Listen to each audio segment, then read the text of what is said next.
All right, guys. I'm laughing because of a little exchange in the chat with Stu just now. But welcome to Saturday Night Vectrex in the Dark. I am your host, as always, Mr. Mark W. And Rob Bob could not be here tonight. He's playing balloons. He'd rather play balloons than watch this Vectrex stream. No, but he can't host tonight. He can't co-host. And let's move the start time at 9:30 thing away because it is now 9:30. And yeah, what this stream is about is I play Vectrex in the dark. That's it. How it got started. It was the early days of the pandemic, and my Vectrex was new, and I was feeling a little down and lonely on a Saturday night. Like, wow, this pandemic thing is crazy. My wife had gone to bed, and I was like, I'm gonna play my Vectrex. And I said, why don't I just point my phone at it and hook it up to YouTube and see if anybody wants to chat. And that's kind of how it all started. There's a whole history between then and now too of my Vectrex breaking, and I personally made a few attempts to repair it but failed. And then my friend Mr. Chris Vectrexer here posted to the Vectrex group a great deal in New Jersey to buy 3 Vectrexes for $600. So I leaped on that, and I drove the 100-ish miles or so, and probably not quite that much, maybe 80-ish. And I came home with 3 Vectrexes, and I had a big grin on my face like this. My wife thought that I actually had got out to pick up some kind of drug, I think, instead of Vectrexes. Maybe they're one and the same, I don't know. Anyway, now I do this stream once a month, and I try to, make a theme each time to keep things a little lively. And it's October, so what kind of theme do you make in October? You make creepy, horror, Halloweeny games your theme. That said, there isn't a huge number of such games on Vectrex, and I only own some of them as well. So I think of it more like leaning in that direction of creepy and Halloweeny games, because there's not really a ton to play. So we'll also play some regular games, in other words. Let's check out the chat real quick. Stu says W stands for Vectrex, German spelling. Okay. And hello to Ryan. Ryan is in the chat. And oh no, Stu is being trolled. Yeah, I watched Stu's stream the other day. I think it was yesterday. And he was being trolled by these jackasses. Anyway, I do still have 3 of them, but only this one works. Stu, actually I have 4 and only this one works. But I'm gonna next time I have a break off from work, I'm gonna try to get at least a second one working. Anyway, yeah. So that's the intro. So yeah, I'll play a few horror-y or Halloween games, and again, I don't own all of them. There's one game that it's like a zombie shoot 'em up that I don't own because when it came out, it was exorbitantly expensive. So that's one obvious choice that I simply don't own. And so as long as I have this War of the Worlds overlay in, which I can show you what it looks like with my flashlight, maybe I'll start by playing that game because that's kind of creepy.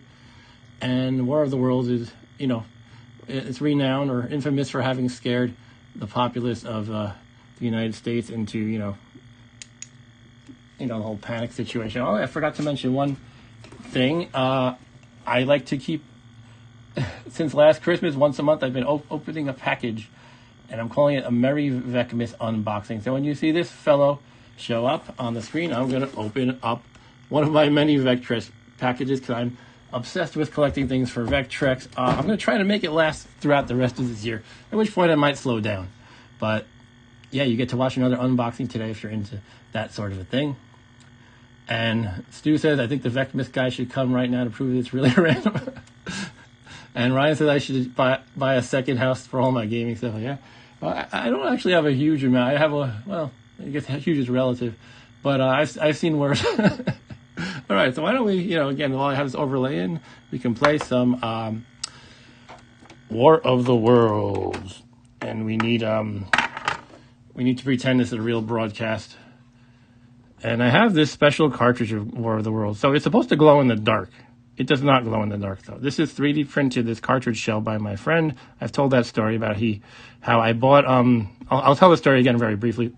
FuryUnlimited.com. That's George Polonis' site, and he sells Vectrex games. At one point, he was selling what he called budget games, which was just the board for several games. So I bought 7 or 8 of those, maybe a little more. And so I had just these boards. It was kind of difficult to plug into the slot, but hey, they were $10 each. It was good. So my friend came over, and he had 3 3D printed a whole bunch of these cartridge shells for me so that I could just screw the boards into there. And this particular one, he used a material that's supposed to be glow in the dark. However, it doesn't actually glow in the dark. So, but anyway, let's play some War of the Worlds to start.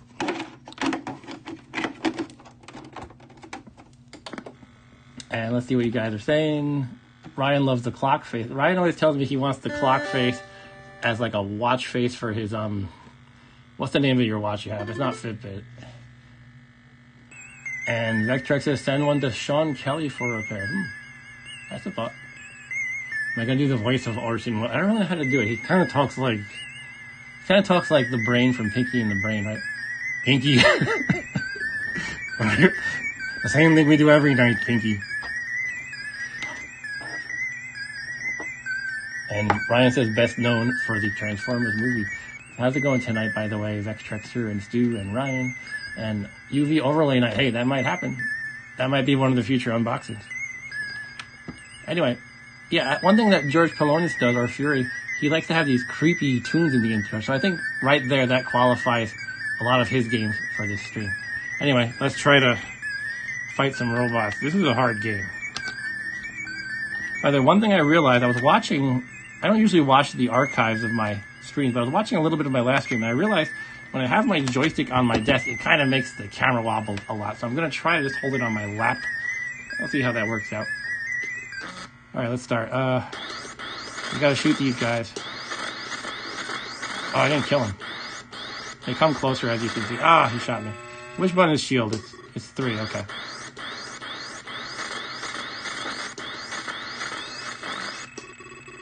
This is based on an old vector-based arcade game by, I think, Cinematronics from, I think, 1979.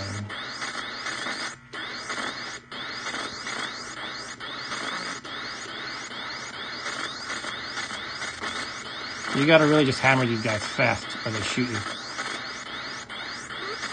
Oh, shit.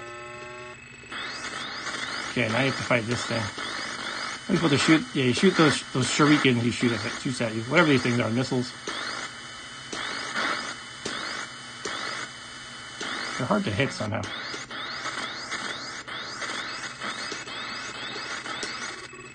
So you have to use your shield right when the laser's about to swipe you like that.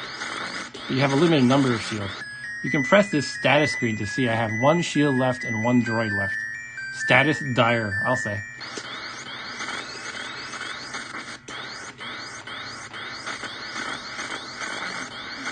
I think this could, you know, we could stand to zoom in a little bit perhaps, the camera, because it looks so small.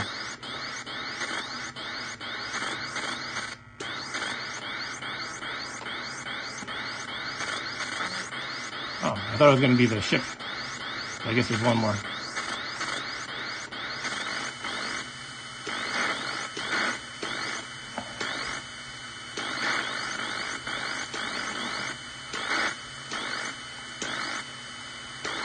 All right. This is farther than I usually get, to be honest. I think that's my last shield. Oh no! All you can do is die when you're out of shield. All right. Let's see what you guys say. Great music, says right. Oh, yeah, I like the music too. It's the tripods, says Stu. I guess talking about the shaking camera. Overlay needs SW front software front illumination. Valuing in the darkness of the stream. Oh yeah, I think you were talking about the UVs. Better than status diarrhea in pants. Yeah, I mean, I guess if I was, you know, if that was in real life, I probably would have been pooping my pants if I'm about to be killed by these aliens. Oh, Stu says the walkers are called tripods. Okay, let's see if I can. I don't know if I want to mess with the camera right now. I was thinking maybe I'll zoom in. Then I realized my guy at the bottom would probably be cut off, so I'd have to push the camera down a little. Let's just play again. Let's enjoy the music again because Ryan likes it. I like it too.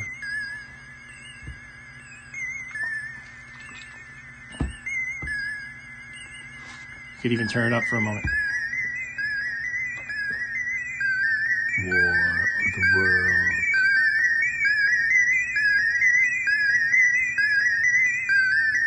Wahaha.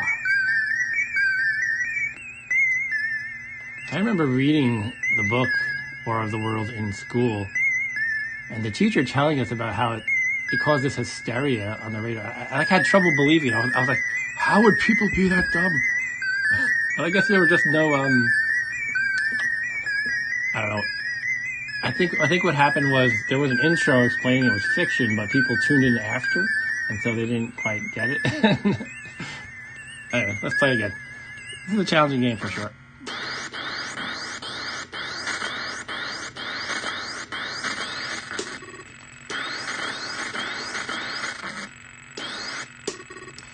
Using 2 shields right away.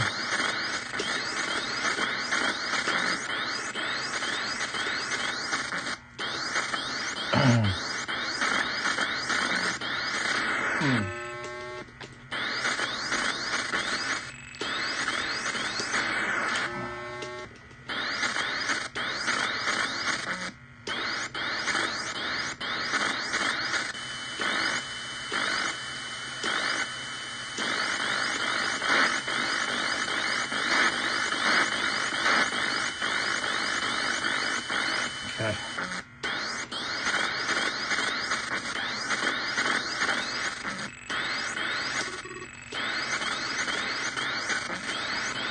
Come on. Yeah.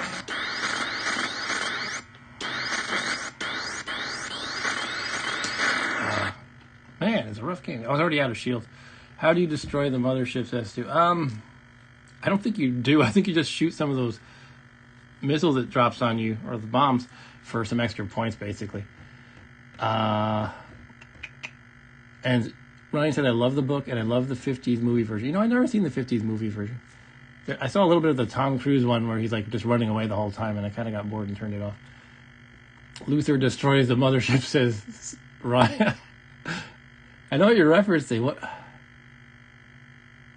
Is that some like commercial for an Atari game where he says like somebody destroys the ground? I guess Luther destroys the ground or something like that. Yeah, the Gond. There, Stu just chimed in. The Gond.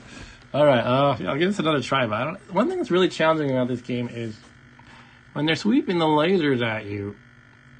I don't know, they just don't stop. I mean, I guess I can't expect them to play nice, but they don't let up until you shoot them. Until they're like, I think 1 or 2 steps away from being destroyed, then they stop shooting. Yeah, Vanguard was the game. Let's try again.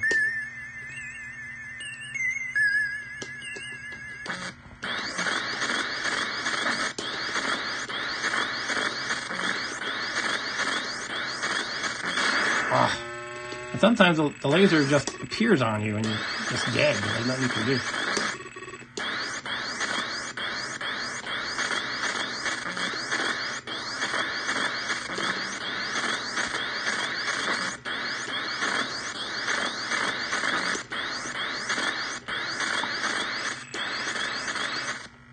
Oh yeah, that was good. Ah, fuck.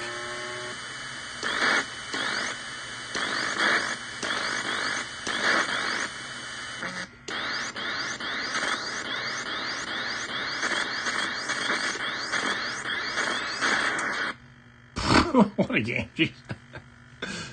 There's something about it. I like games that are hard, but the game is. I have fun with it, but it's a little bit too much. Just F you, man. I'm hesitant to actually flip the figure. There we go. And I just feel like, what was I supposed to do? All right, I'll give it one more go. Vanguard is the Gond. If you're you guys are arguing about Yard's Revenge versus Vanguard. We should play some Atari games here. Ding dong. All right, one more try. Now, Chris Vectrex are here. He's a pretty hardcore Vectrex dude. So do you know, Chris, if there's something I could be doing better strategically in this? Oh, not that for sure. Like, is there a tactic I could be using that I'm completely missing? Besides not screwing up. Jeez. Oh, man. I just got my ass beaten. Okay, I'm going to call it there. That's War of the Worlds. So, let's get the elephant out of the room right away. What I mean is there's one single game that is pretty much probably the most Halloweeny game of all for the Vectrex. And I heard it's actually good to play with the War of the Worlds overlay on. So that's kind of why I put it on the first place. So let's play a game called Every Day is Halloween by the very prolific Vectrex developer, modern homebrewer, Chris Binary Star. And hey, Brian, my brother was here. He says, I got in late, thought they looked tripody. So I think, Brian, you'll probably know this song. And what's going on in the chat besides my brother showing up? Stu says, I noticed they only shoot until you hit them twice. Okay. I think that they shoot until you hit them to like, you knock them down to like 1 or 2 steps before death. Something like that. And Stu said, I would consider when there are 2 on the screen shooting 1 twice. Okay, I get what you're saying. Yeah. Switching back and forth. That's something we could try, yeah. All right, let's play a little Every Day is Halloween by Chris Binary Star. And no, it's not an RPG. It's a really simple, really silly shoot 'em up. I haven't really played it, but I've seen a video of it. And you get the Ministry song over there. And Stu just pooped his pants.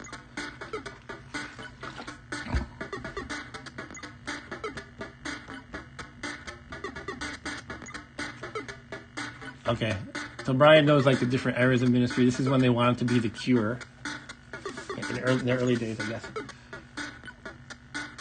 So I'm just gonna let this intro roll a little bit in case it shows anything cool. The high score names were Hal, Low, and Ween. Yeah, Stu got it. All right, let's jump into it. So this game has an interesting premise. You'll see.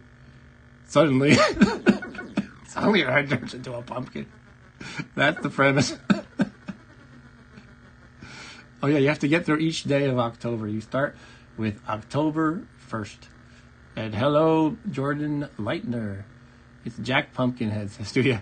Alright, so I haven't played this before, and I don't know all the buttons. I just loaded it briefly just to make sure it worked. So I'm this pumpkin at the bottom shooting bats or something. I'm just zooming a little bit. It's a very bright game. On Vectrex, you can, when you're writing a Vectrex program, every vector you draw, you can set the brightness.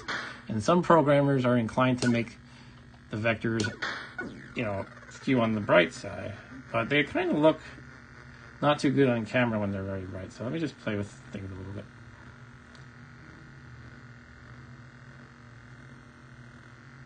Also, we can get the shutter speed a little bit better.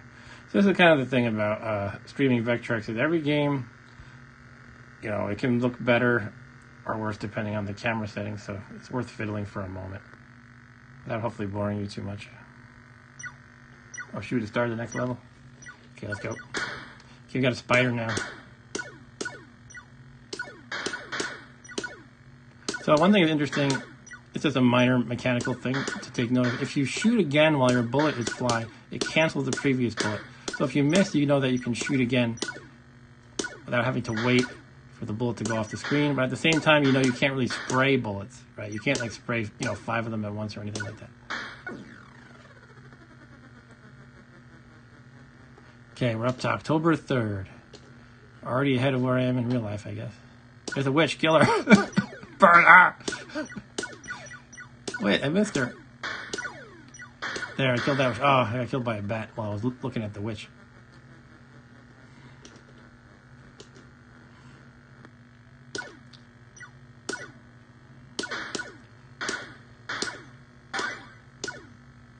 Yeah, take that, you witch. She's dropping these star-like shapes upon me. Get away, get away. Get away, get away, bats. I'm on a quest to turn my head back to normal, I think. I like how the premise, like the story wasn't even you know, you're doing something, and then suddenly, wow, it was just the suddenly part. Just let's get right to it. Suddenly, head turns into a puppy. What is this? A giant bat.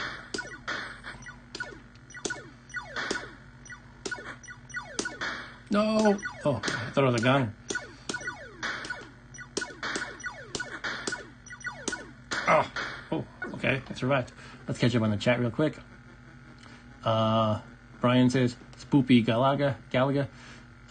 Ryan says, when I die, I'll be a ghost exactly like that. Stu says, the pumpkin is throwing its stem. Maybe that's what's happening. And Brian says, the mob patterns are faintly reminiscent of Centipede, just no shroom cover to muck things up further. That's true. Maybe there'll be... I'm imagining as the levels progress, it's going to, like, hammer me with more mobs. And Stu is asking for dirt on my brother. From my brother, that is, on me. This should get good. A ghost, kill it.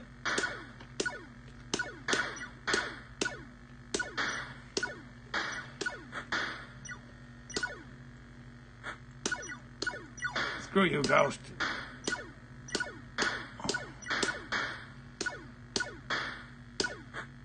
All right. October 6th. By the way, today, for anyone who likes Halloweeny things, on this day, I just got a notification from one of the Twitter accounts I follow that this was the day that, I know this is Ryan's favorite movie and one of my favorites, Night of the Living Dead was released today, October 1st in 1968. And it kind of, people went in there thinking of they're going to see some campy schlock, and there were children crying in their seats and angry parents and things like that. But that was 54 years ago by my math. And we're on to October 7th in the game.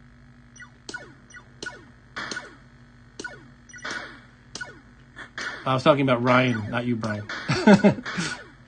Ryan, Solitary Confinement. That's his favorite movie. Night of the Living Dead.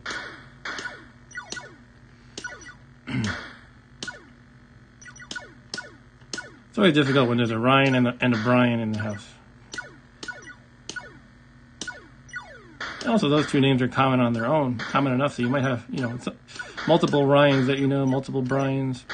When I'm telling my wife about, you know, Ryan said such and such, I usually qualify that with work friend Ryan, or YouTube friend Ryan, or my niece's friend Ryan, or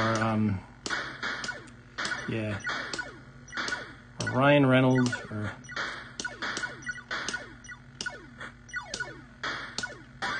woo.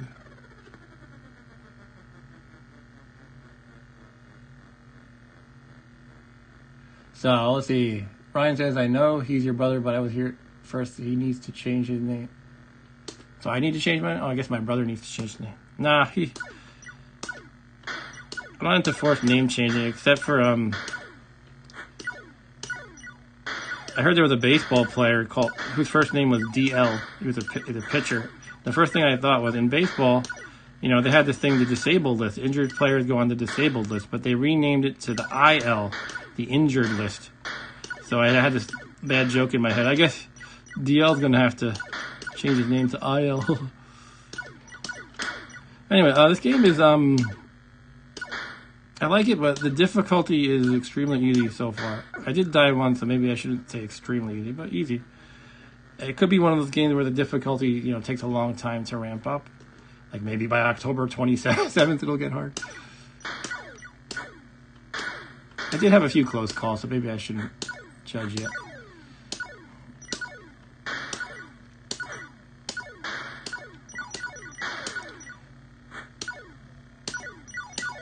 That witch took a hit to her butt and did not die. I guess some of them take 2 hits.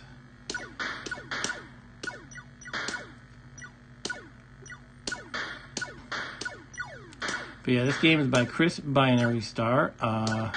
If there's a guy named Chris in the Vectrex scene, you know he's a big shot. Everybody named Chris does cool things. We got Malvin, his name is Chris. He makes some of the coolest games. My friend Vectrexer, who's in the chat right now, his name is Chris. He's like on top of everything in the Vectrex world. He knows everything. If you Google for a random thing about Vectrex, are there any Vectrex games about elephants or something? And you find a thread on some obscure forum, you'll find that Chris Vectrexer here replies to that guy. Says, sorry, there's no game about elephants. I just made up that example, to be clear.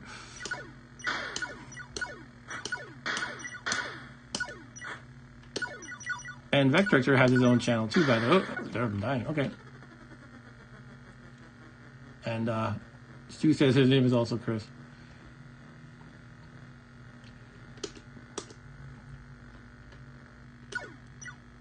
I guess it's probably an age thing. Chris was a very popular name. Gen X people, I guess, right?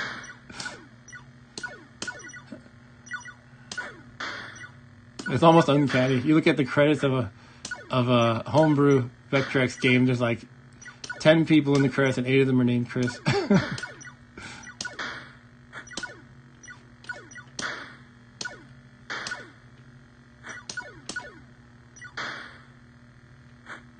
They should play the Ministry song the whole time. that would be goofy and I think it would work. And then when you're least expecting it, it plays a different Ministry song, like one of their heavier things or something.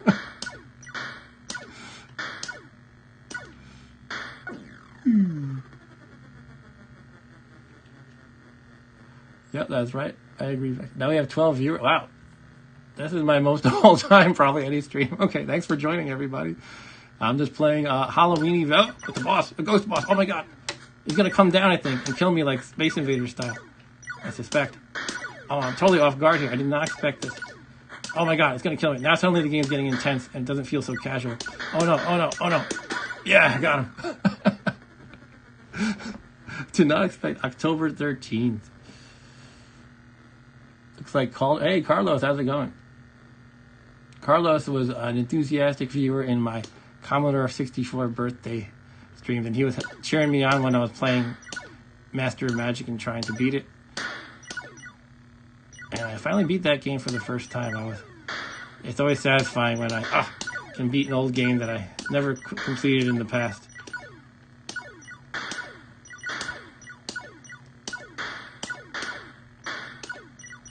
Like NetHack. That was like one of my gaming bucket list items, to beat NetHack. And I got to do it on stream even.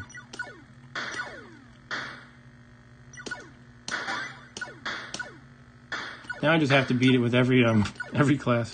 I beat it with a samurai, which is one of the easier ones, because they just hack things up. I always came pretty kind of close with Valkyries, then barbarians, and all the fighter types basically.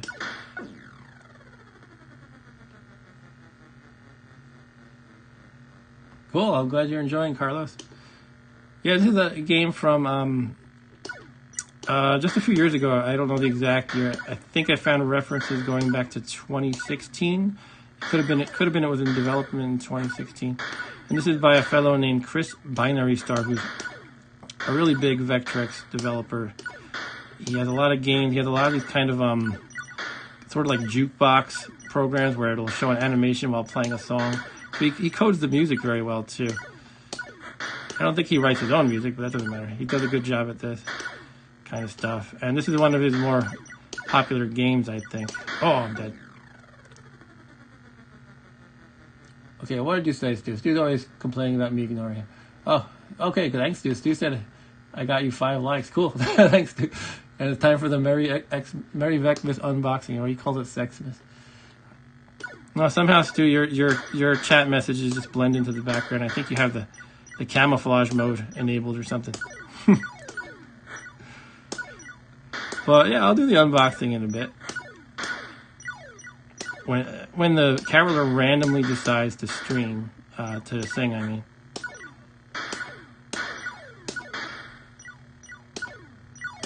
Pew.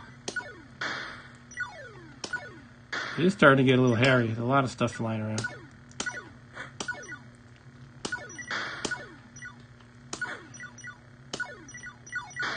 But yeah, by the way, the rest of my plans for October, I'm doing Halloween horror board games for all the Saturday streams. That's the plan anyway. We'll see how it goes.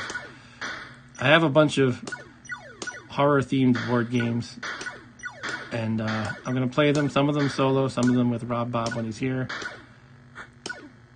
That's the plan for the rest of the month. But I couldn't resist playing Vectrex on the first of the month. I couldn't cancel that. This is my favorite stream to do because Vectrex is just so unique and weird and vectory. Gotta love the vectors. Oh no. Sometime I'm going to have to get a PyTrex set up, and then I can play that.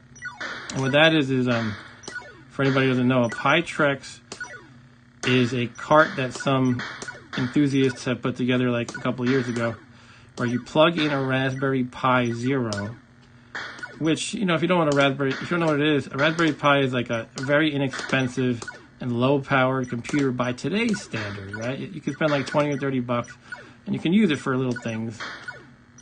But compared to a Vectrex, it's like thousands of times more powerful. Because this is a, it's an early 80s processor, 6809. And so the idea is you can program, people in general can program games for the PyTrex, and you plug it into the Vectrex, and so it can draw all the fancy vectors and stuff. But you can, got a boss glitch, hold on. You can play games that are much more CPU intensive and memory intensive and stuff like that. Basically, oh shit. Okay, I slipped. Am I game over? Nope. Take that, you witch. I'm not a witch, I'm your wife. Oh. I'm not going to make it to Halloween, I don't think. How many lives do I have? Oh, it looks like I have 5, it says in the corner. I'll catch up on chat next time I die. Or next level, whichever comes first. No, the bat's putting me... Oh, man, they're like forcing me into the corner. 4 lives left. I'm going to look at the chat, sorry. I lied. Now, do these bats keep coming? Yes, take that. Yeah, that's the way to do it. Alright, now let's catch up. PyTrex sounds insane, says Brian, yeah. Stu says, House on Haunted Hill. Oh. It would be cool to see a Halloween Whack-A-Monster version of this light pen title. Which was that game with the guy who calls you dirtbag, says Stu. Guy who calls you dirtbag, I have no idea. Alright, it's starting the level for me.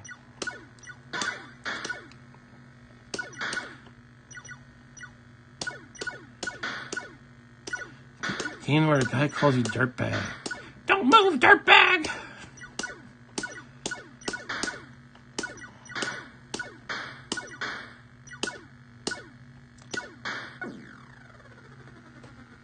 Yeah, there are light guns for Vectrex. The light guns... I actually have a light gun game, but there's a mode that you can use to play with an analog stick, which is what I'm going to show you. But yeah, the light gun is a kind of a hack people came up with to make the light pen work as a light. Let me explain better. It's to use a kind of... It's an adapter to make the Sega gun, Sega Master System light gun, work functionally as the light pen. So light pen was a thing that they had for Vectrex even back in the early 80s. But someone hacked together a thing so that you can have, like Duck Hunt style games. You get an adapter for a Sega gun, and you can play some games like that. And one of the games I'm going to play tonight works with a light gun, but I don't have one.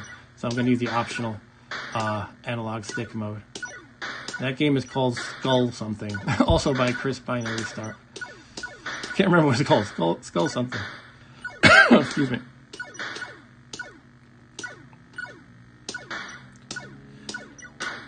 By the way, I skipped streaming a couple of weeks because I had been sick with the nasty infamous virus that you've probably heard about.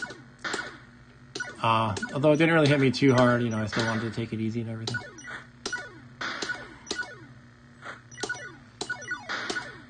But I'm back in action. I started streaming again this Wednesday for my way back Wednesday stream.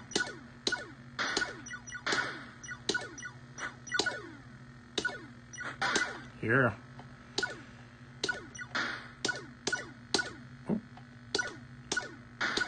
I think I should play the tune between levels at least. Give you a little bit of that. I don't know how it goes exactly, but all right, let's check.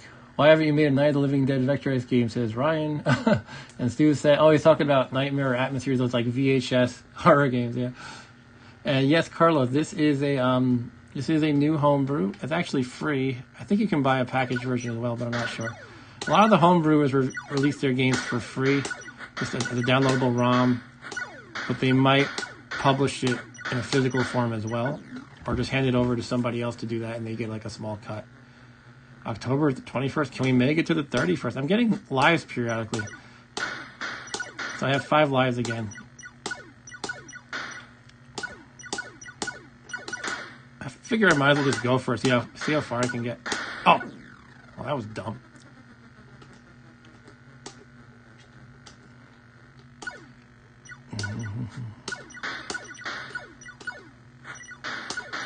Take that. Ah.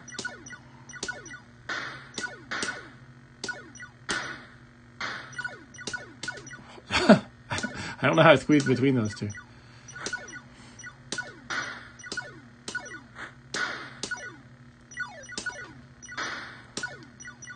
So next up, I can play that skull shoot 'em up. I only tried it for like a minute, and I thought it was difficult.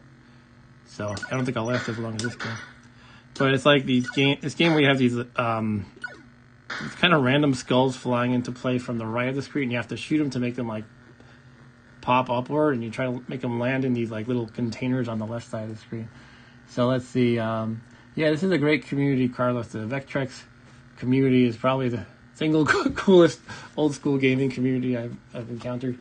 There's a lot of enthusiasts who make new hardware and software, and just a lot of enthusiasm in general.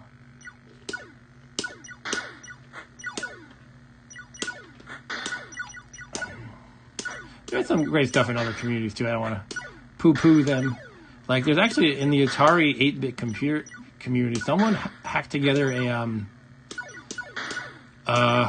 Wi-Fi network device called the FujiNet, and then you can like connect your Atari 800 computer to the internet and like download games on the fly, and just like play them instantly, stuff like that. It's kind of cool. So, yeah, it could be just that I focus more on Vectrex than a lot of these other communities. It just has a cool factor that, you know, you don't see anywhere, even in newer games. Obviously these are you know, very basic games compared to modern games, but you don't get vector graphics in modern games.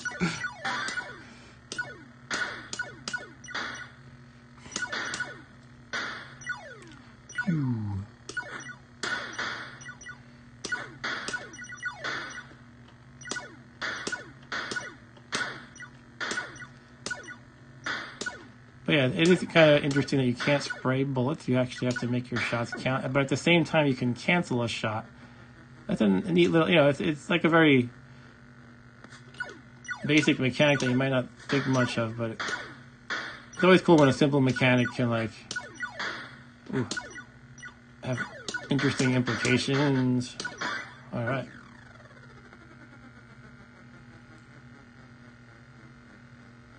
And Sue said I had clue to Murder in the Sky. So to be clear, Carlos, I don't know if every single person just does it for the love of it. I think most do, but there are some who don't give away the games, and they only sell. I don't want to sound like I'm talking bad about them. It's totally valid to, you know how much work it takes to make even a simple game like this. This is, and Chris has experience, developing for Vectrex, so I can't. Maybe it would only take him like 100 hours. But yeah, I'm saying only 100 hours. If a newbie tried to crack into this from day one and make this game, I would say at least 500 hours. I'm actually serious. If you didn't know how to program for Vectrex before and you just tried to make this out of nowhere. I mean, I'm just kind of, speaking off the cuff. But. So I guess my point is, if someone just wanted to make money and not give away their games, I would totally understand that. Or not, maybe not even just make money, but, you know, get something back for all their hard work. Anyway, there's only been I don't want to like name any companies or games. There have been a few instances where like just out of nowhere, some companies like, hey, buy my homebrew game. It's only going to be $100, and also it's $50 to ship. It's like, what are you talking about? And they like come, you know, they weren't like a participating part of the community. They just kind of showed up out of nowhere. So it kind of feels like, it's a cash grab for you, maybe. Anyway.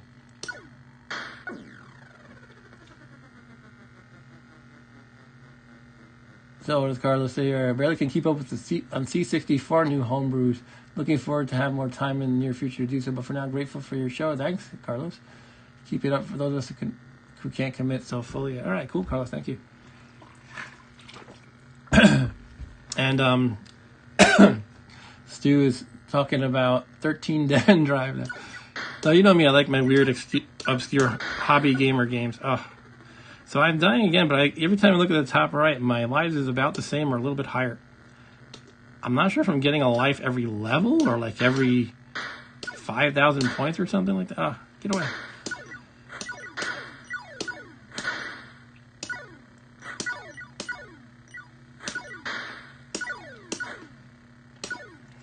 Somehow this witch is eluding me right now. Ah, jeez, I don't know what I was doing there. I was just totally fumbling around. I didn't really have too many VHS games. And Brian can attest to this, my brother who's in the chat. The ones we did try, we kind of realized there wasn't much to them.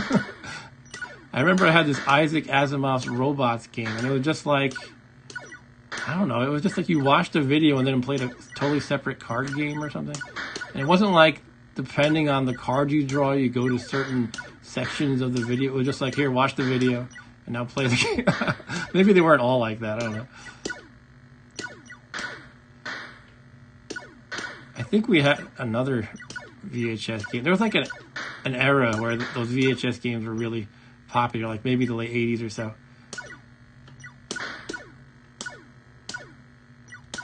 But yeah, I didn't try most of it. I think Nightmare or Atmosphere or whatever was kind of popular, but I never tried it.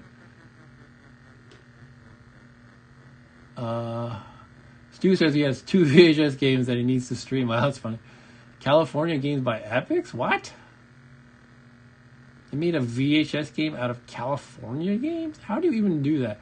And he says the other is Star Trek The Next Generation.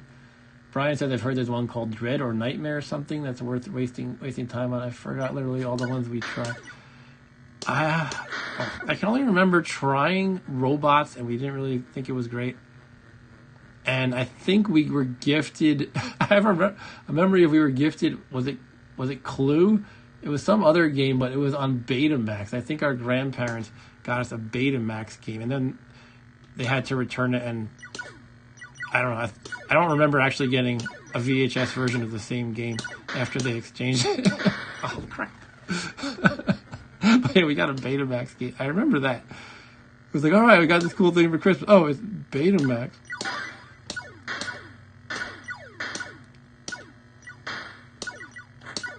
While we're on that subject, wasn't there a, somehow this came up recently. I feel like there was a, you, Brian, wanted Auto Duel by Origins for Commodore. And I think Grandpa bought you a game with a very similar name, like Auto Duels, or maybe something else. And it was like the totally wrong game. And you had to return it. Somehow that came up in conversation recently. With I think with Arturo. Hey Megan's in the house. Yeah, Brian says he remembers the Clue fiasco. Oh, Carlos has to go. All right, thanks Carlos for stopping by. Have a good night, and I'll see you next time, I guess. All right, we're up to October 28th, by the way, so we're getting close to the final level. Uh-oh. Ghosty boss. Just gotta keep hammering at him. That's the way to do it. Oh, there's a life bar at the top. I didn't even notice. Oh, shit. Okay. I think I almost had him, but Don't have a hand grenade, so it doesn't count.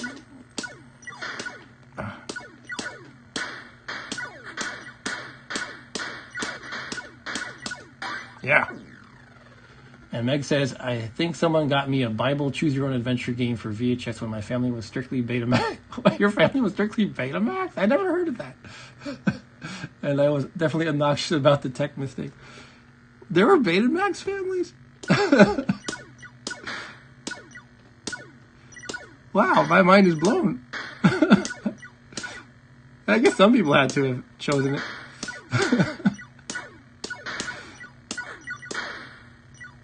It reminds me of when Blu-ray was new, there was a competitor. What's it called? HD DVD, I think.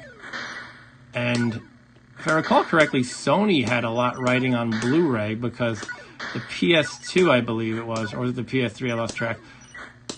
Included Blu-ray support, so they were banking on that.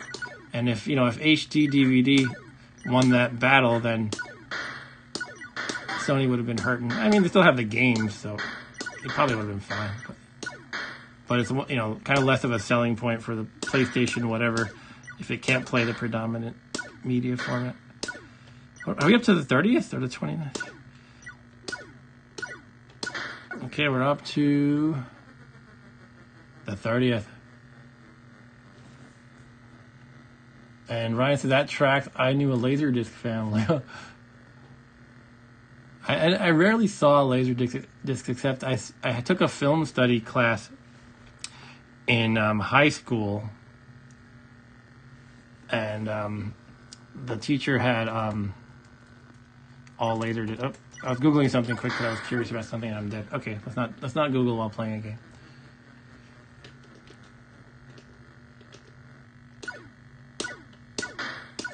All right, so we're on the second to last level. Let's see if we can make it to the end. I'm kind of surprised I can get this far in the first play. Oh. I mean, every time I say, like, this game's easy, I'm doing great, and I get, destroyed. But I feel like the worst case, I made it to the second to last level. I will tell Chris Binary Star I want my money back. I'm just kidding. Because there was no money exchanged for one thing.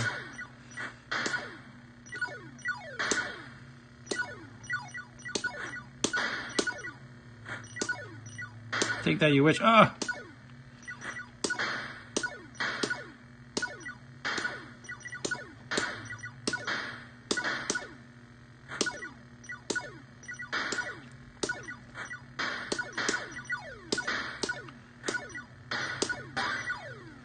I heard the boink. I mean, it must be an extra life. That's the first time I actually processed it mentally.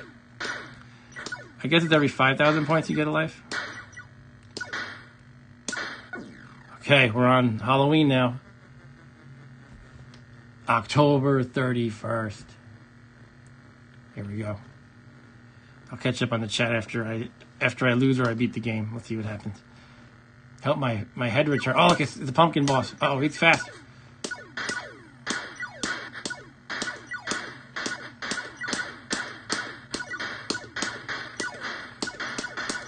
Yeah. Oh, but I died too. Oh no, it doesn't count as I won because I died at the same time.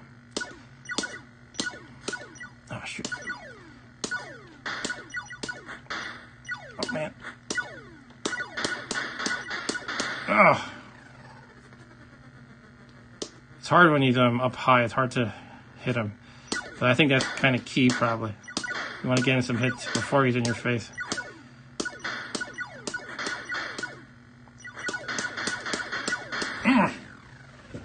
This might be where I die, folks. On Halloween night. There's too much stuff flying around. I gotta get ready. They just get replaced every time, though, the bats, right? I gotta anticipate when he's about to shoot a little bit better. Somehow.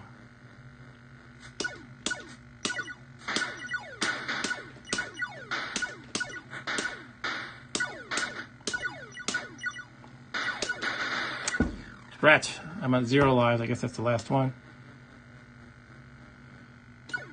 No, I've come this far. I'm gonna die.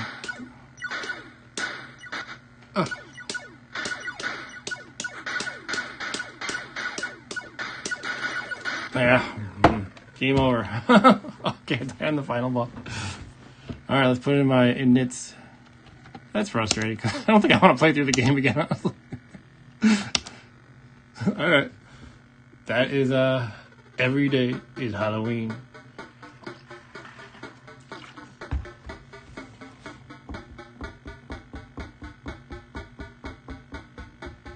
Yeah, he does slow down, bro. Alright, let's read back a little bit. Brian says beta was technically better and VHS was cheaper. That was the battle line. I knew a Laserdisc fan in the 90s who was so attached till DVD came out. Stu says HDTV was a consortium of Microsoft, Philips, I think, and others. I'm not going to get into all this technical discussion between you guys. And Ryan said if you get to the 31st, you put on a pumpkin mask and bugs and snakes come out of your face. Oh man, I'm so upset. I'm not upset, I'm just like a little disappointed. Alright, well that is every day is Halloween. And I think I spent 20 minutes playing just that one game.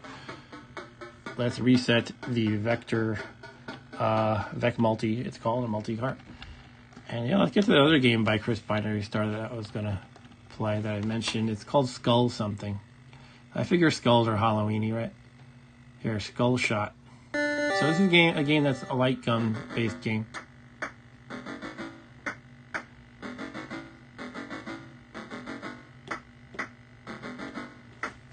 Yeah, sorry Stu, I ruined the high score table.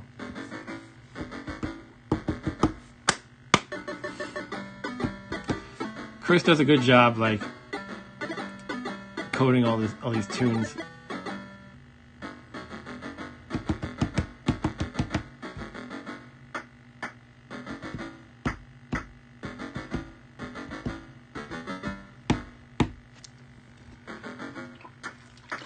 Alright, so, yeah, this is a game where you have to use your light gun to shoot these skulls. It's kind of challenging with a controller. Maybe one day I'll get that adapter. Oh, you don't want to let the skulls drop, basically. You want to get them to the right.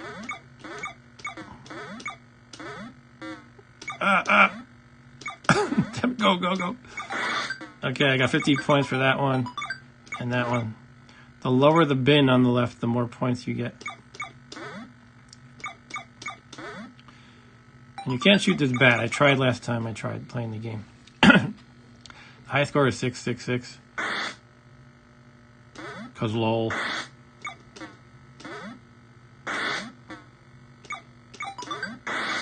Oh, damn it. The game over. Oh, I dropped too many skulls. This could be fun with a light gun, but it's pretty awkward with an analog stick. When Uncle Brian fart... Wait, what?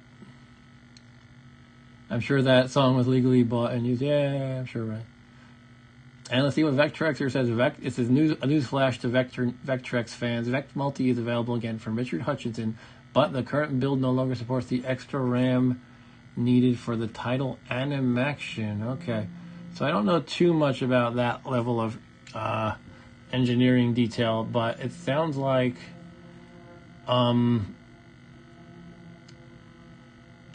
the older Vec Multis used to have more RAM than is needed for pretty much any game except for Animaction. So Richard Hutchinson decided to take out that extra RAM, perhaps, because it's just one cart. It's like an animation cart. Is this Plinko with skulls, says Megan. Yeah, I guess so. And can use the light pen to play it, says Jordan. Yeah, you can, actually. I actually do have a light pen. I just... I tried playing with it when I couldn't figure out how to make it work, actually. So I would be tempted to say, let me go get it and play, but I feel like I'd be fiddling with 15 minutes, fiddling with it for like 15 minutes and then ultimately having to give up, probably. But maybe in a future stream, if I can get it to work ahead of time, I'll try it. Also, consider with the light pen, my hand would be like in the way the whole time, and it would look like this, probably. All right, let's try again.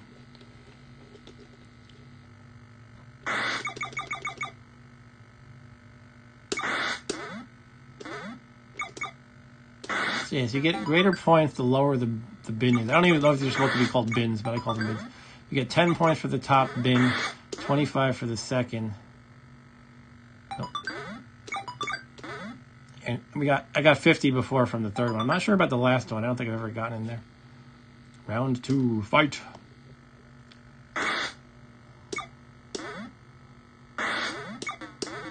Oh, you hit a ceiling. Okay. No, no, no.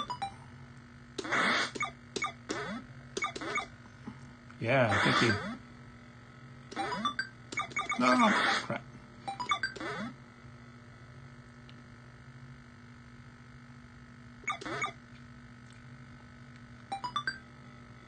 That was 50? Okay, cool.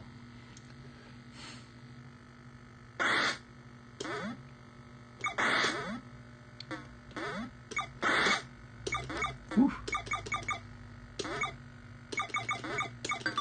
Damn, game over. I'm not good at shooting skulls. Yeah, it's true, Brian. It would be a wacko thing to put on camera, the light pen. I mean, it could probably be doable, but probably I wouldn't want to do it in the dark. And Jordan says, got the Art Master cart yesterday. Oh, cool. Yeah, I haven't really played with any of those art or animation or music creation tools. I guess I'm mostly about the games. Maybe I'll give it a try sometime. I'm going to give Skull Shot one more shot. It's not, I don't know. It's neat. I don't think I want to. I think I would be more inclined to play it if I had a light gun. Oh, did it bounce off the bird or the bat? I think it did. And the skull went off to the right side. Did you see that? And I don't know if I got points for that or did it count as a death? Let's let it go again. Let's see what happens. Okay. I think that killed me. I have 0 lives now because it's the ones that went off to the right. You don't want them to go to the right or the bottom. That's the rule, I guess. No. Wait.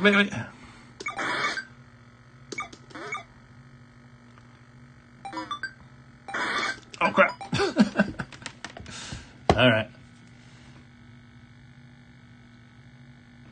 Let's see. What do you guys say? Vectrexer is explaining about the Vec multi. He says the way the extra RAM was implemented was causing issues on some Vectrexes. Animaction was the only title that used that kind of extra RAM, and most people didn't use it anymore. Okay, interesting. That is interesting, though, that you could, if you do get a new Vec multi, you'd have to keep in mind that you can't play with Animaction, if anyone cares about that.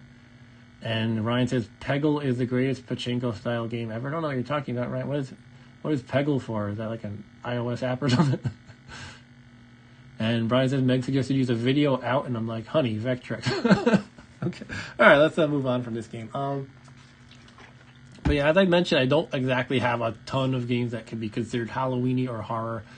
And there are some that I simply don't have, like Death Chase I wanted to try, but I looked into it, and that's a game by Chris Binary Star that he didn't make freely available as downloadable, and I don't own it. And there's a hidden game in that called Skull Soccer that I thought might be appropriate. But what I am going to show, though, is there's a cart called Player 2 that I played on the stream before. And it has 2-player games. I played it with Rob Bob before. And there's one game in this called Balloons or something like that, where you're just trying to hit balloons with like a bow and arrow or something like that. And it's designed for 2-player, but you can play it by yourself. In any case, there's apparently a mode that you can unlock with a secret code that the author, Ryan Jubber, posted somewhere. And that code turns the game into some kind of Halloween-themed balloon shoot 'em up. So I'm going to try that for the first time. I've never tried it before. If it turns out not to work out, tough, I guess. And I think I need a random switch of overlay, because why not? Let's see, what colors should we pick for this game? War of the Worlds. Let me turn on the lights for a moment. Ah! I'm going to pick Fortress of Narzad overlay, because why not?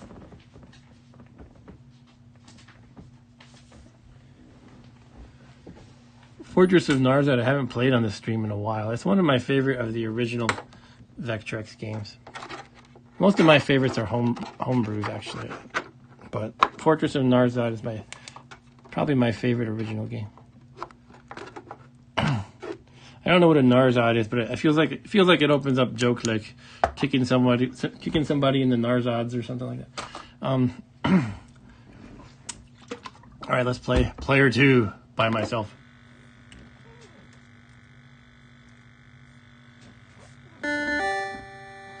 I hear some Peggle is dope stuff. CMAS Peggle. Yeah. Brian said, did you hear some Kickstarter remade the computer-assisted board game Dark Tower? I decided to buy it. I actually bought it. I don't have it yet, though. I have Returned to Dark Tower. I might play that sometime soon on stream. Probably just, I don't know. I don't know if it's suitable for a stream.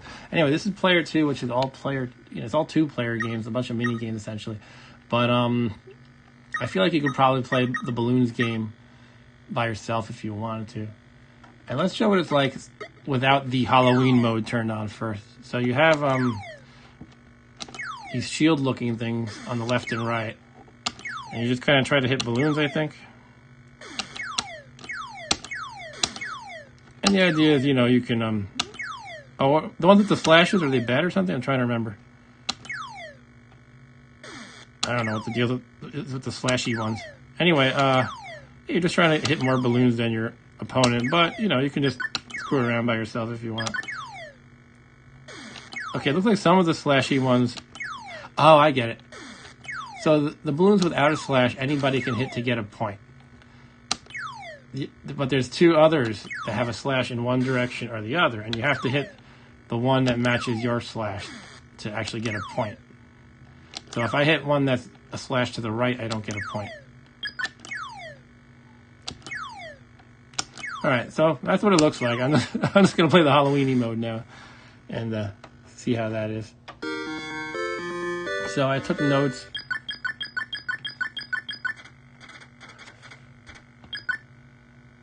Effing awesome. Oh, is it awesome that I bought the game? Or is the balloon game effing awesome?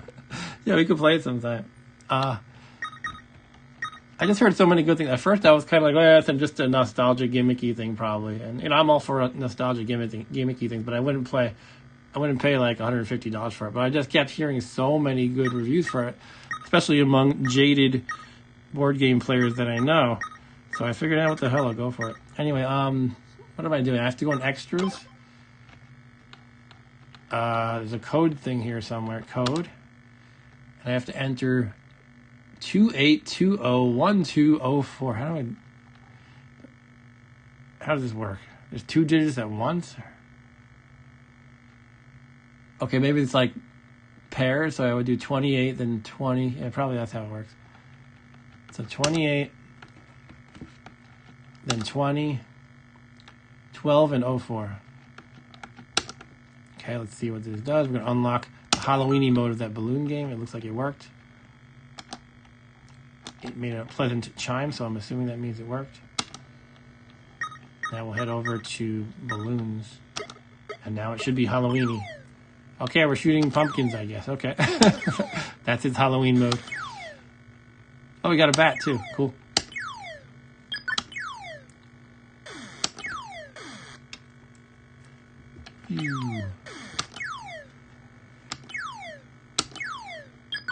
So the bats are not giving me points, but I wonder if they're not points for anybody or just for the other player. Oh, look, they're giving the other player points when I hit them. Look at that. So I'm actually only winning 7-4 against a non-existent player, too.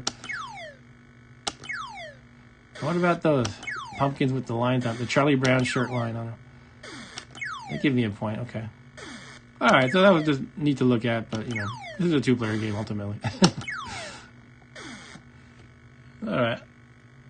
And Ryan is here in another account. He said, now I don't need to buy the code. Thanks, Mark.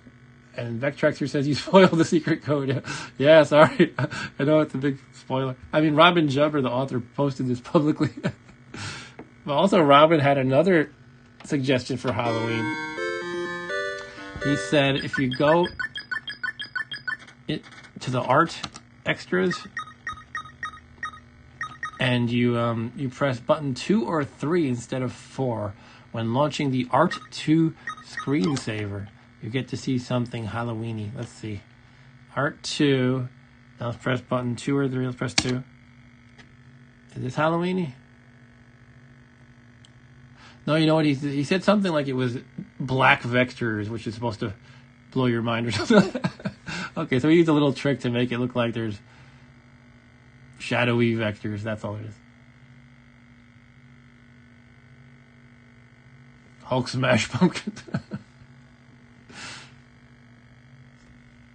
All right, so that's the dark vectors that he mentioned. Okay, I forgot it wasn't really a Halloweeny thing. He was like saying it's creepy because it's dark vectors. How can black vectors exist? Alright, so that's it for player 2. Yeah, I don't have too much more except for, as far as Halloween games goes, except for the count. Maybe I'll play SpideX too. We can always rationalize that creepy spiders and stuff are Halloweeny, right? Let's see, for the count, do I have a very red overlay? Let's use a blue one, because I have a blue one right here. This is the Dark Tower overlay, in fact, if you can see that. Yeah, every time I try to show an overlay on this camera, you mostly see reflection, but it's mostly blue and it has a cool dragon along the border.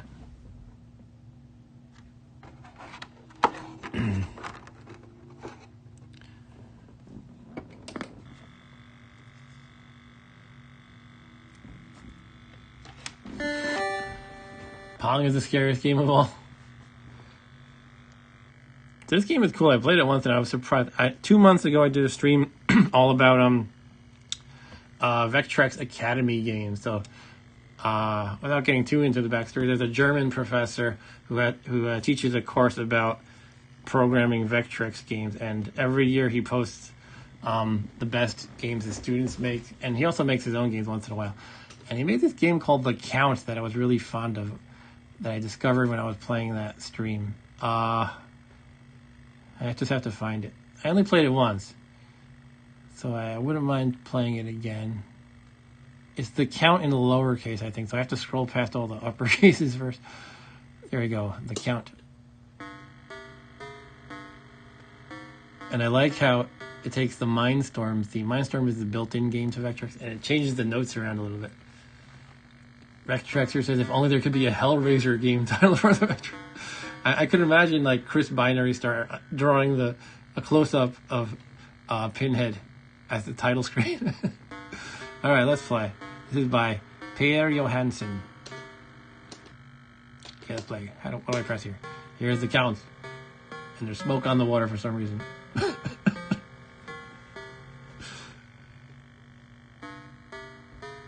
All right. What were the buttons in this? I forgot. Okay. So basically you're shooting a bow and arrow at numbers, and you have to get them in the right order. Which sounds kind of silly, but it's actually quite good. I have to get used to the feel of this again. That's right, I have a clock. You can manually reload or automatically reload, and I think manually is faster, but you have to think to do it. Okay, we got one. The count is messing with me, shooting me. I missed it too. I have a clock that I'm fighting against. Okay, so this has multiple levels too, so it's not just this.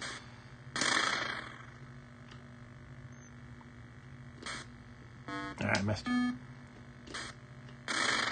think I can shoot him too, right? Let me try shooting him when he shows up next.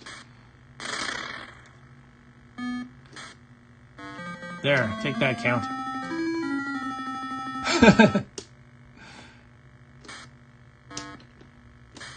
Ah. Whew. Alright, this should about do it. Nope. Shoot. Ah, smeg. Alright, take that, you number.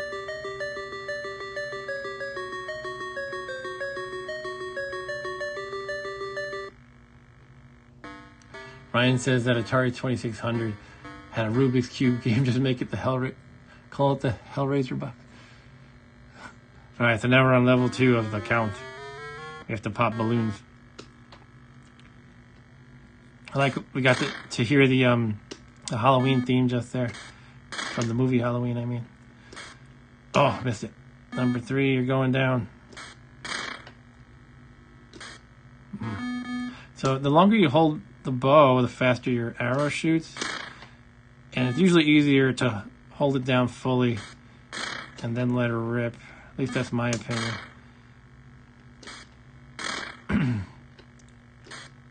Oh, what happened there? 8? I hit 8. Did I hit 9 and I'm on crack? Okay.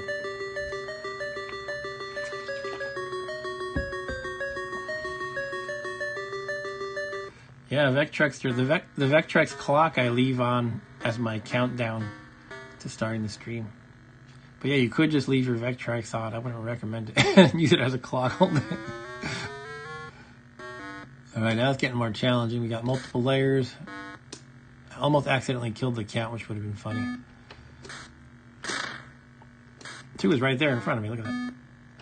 On this one, when you shoot a number that's wrong, it disappears. So which makes it harder because you have to remember. So the one I'm missing is number 4. Okay, now I'll shoot the one. Oh, crap. Okay, now we have 4, then 6 are the blank ones. Oh, wait. Oh, you de-blank it by hitting it. Then you have to hit it again to actually have it count. Get it? The reason why the bow gets obscured a little bit when I'm in the middle is because the overlay has an opaque part there. It has a Dark Tower logo. Let's shoot the count. Oh, I missed him. I like clipped his cape or something. Anyway, let's get 7 and 8 and 9. Oh! Wait, you jerk it! You freaking count! You put back 6. How dare you put back 6? Oh, I can't hit 9. Oh, 9 is very elusive. Die count. No, I hate you. Oh, midnight. Uh-oh. Now we're hearing the Phantom of the Opera tune. Oh, Jesus, I'm totally screwing up.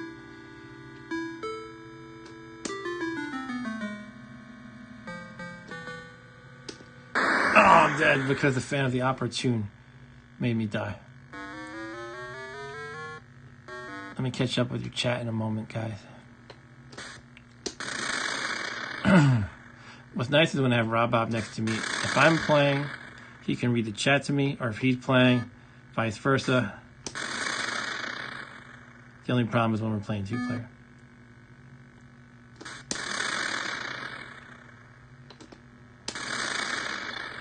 Okay, we're going good, Kill those numbers. Oh, I missed that number. At least I got the count. Haha.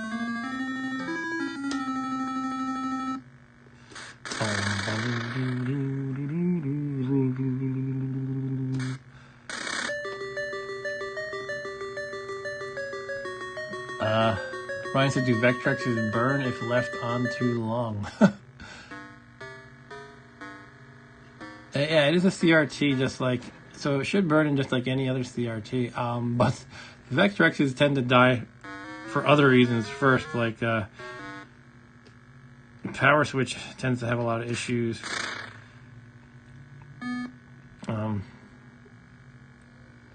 So I'd imagine something else would blow up first. Okay, these bats are actually tricky. I think I have to float it in. Look at this. I have to float it in gently. No, that was not the way to do it. I hit the 6. Now what's my penalty going to be? 6 is... Alright. So let's try to get the 2 up by floating it gently. Too gentle, probably. Oh, no, the 6 got hit again. This is actually a challenging level.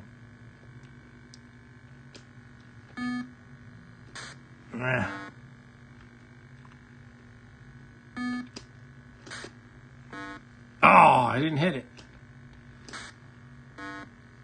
There we got it. Okay, let's see. Where's number 3 down at the bottom? That's an easy one. 4 should be easy. 5 should be easy. It was just that number 2 that was tough. Oh, he made number 3 come back. Count Dorcula. Our time is getting pretty low, though, because I took a while on number 2. What are we up to, 6? No, I hit 8. Oh, 8 crashed down and killed me. Now I have to start over the level? Damn you, Count. That was my own fault, really, not the Count's fault. Yeah, I gotta do the 2 trick again, right? Where's 2? I can't see it. There it is. I'll just shoot the count for now.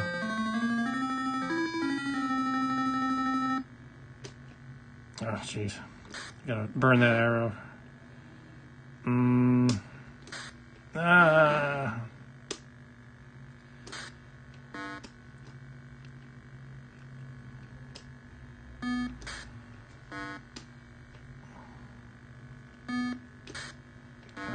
Number 2, I hate you.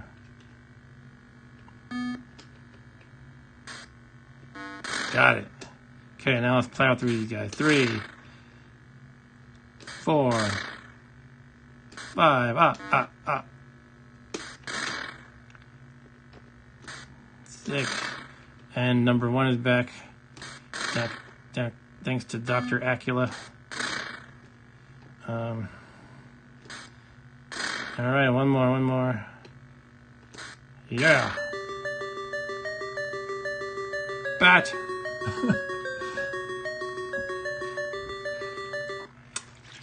Glad to have you in the chat, Vectrex, for explaining all the technical stuff regarding Vectrex. Room 5. All right, I don't think I've been to... I think I probably died on that last room last time. No, I saw this before. Okay, this one... That's right.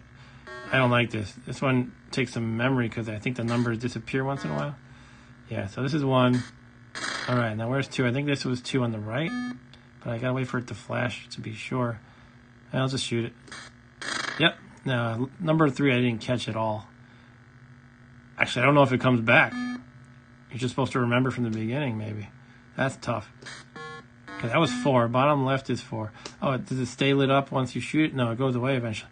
Bottom left is 4. I'm going to need help remembering. But I just died.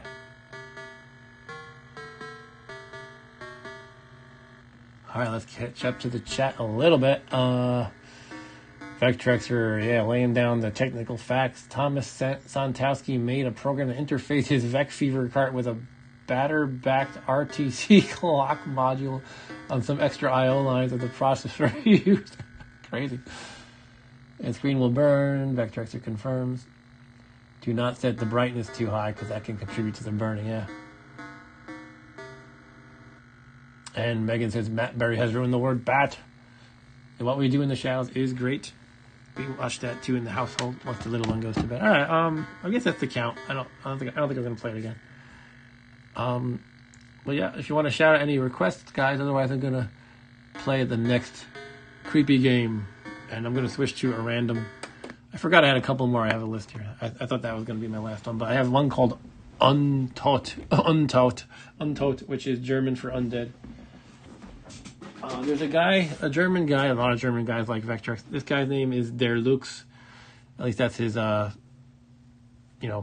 handle. And he has a lot of weird games, but he kind of seems to have dropped out of the scene, and most of his games are not available freely. However, I have a demo version of Untot. So I'm going to try Untot. Untot, I guess you would say. Okay, I got this overlay from Cosmic Chasm.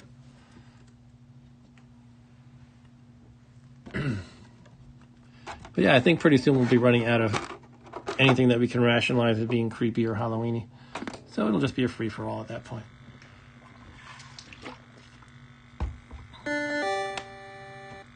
Da-da-da. I love that boot up sound. It's like, hooray!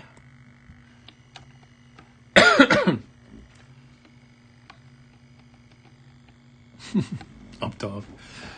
All right, let's try Untot. Untot.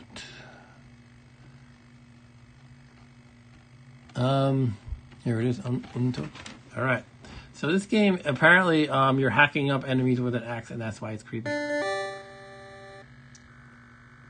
This is a free demo of Untot. If you paid for it, you've been ripped off. Thanks for the attention.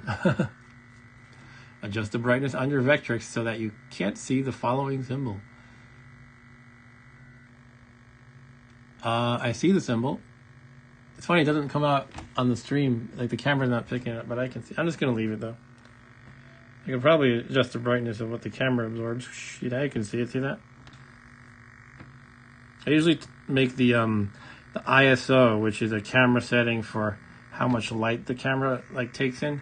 I usually make that very low. Otherwise, Vectrex comes out as like a big glowy blob if you don't do that. So generally, I make that very low. And I'm just going to go.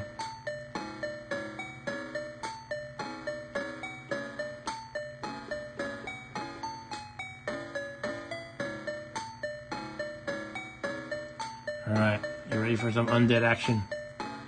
The funny thing is, this game looks like, gameplay-wise, it's like Kung Fu Master action. Alright, let's try this. We got some crosses, and they open. We're all going into a church to kill people. Ah. Wait. Take that. Oh, they're not dying. They're hugging me like those kung fu guys. Ah, what's going on? I'm hitting them.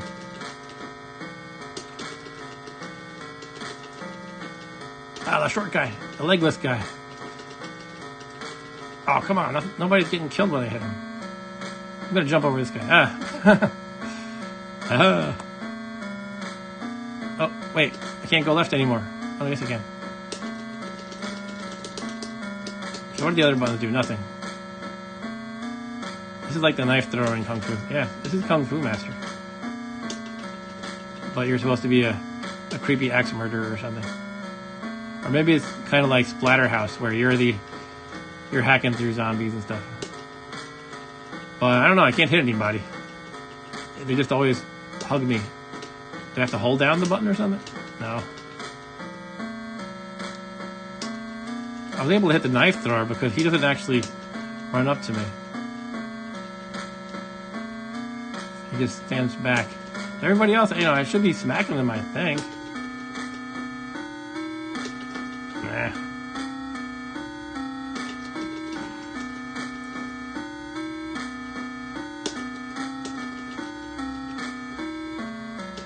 Come on, this sucks. Whee!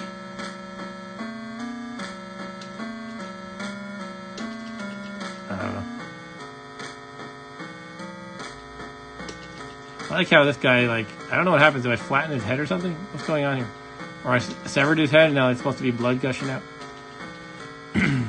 Oh, I made it to the end, I think. Cool. What's this?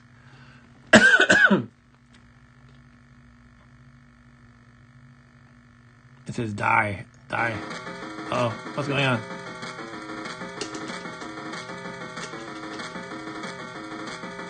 Probably don't want to be under this thing. I think I have to hit the thing on the left, though.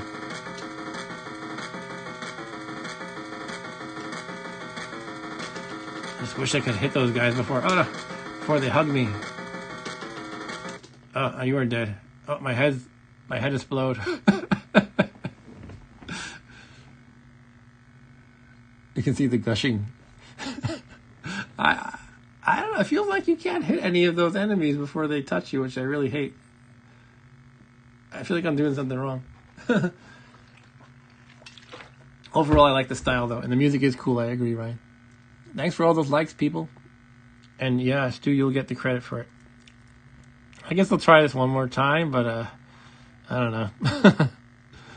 And then I could try some SpideX after this, perhaps. So SpideX is a homebrew game based on a vector game called Black Widow that apparently a lot of old school arcade people or kind of like vector fans know of, but I had never heard of.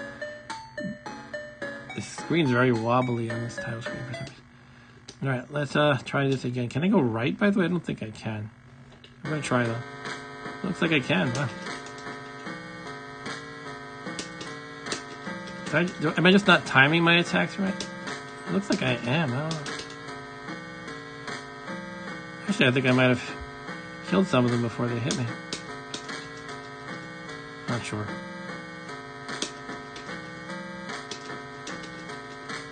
It could be that you can't just mash it. You have to really get the timing right.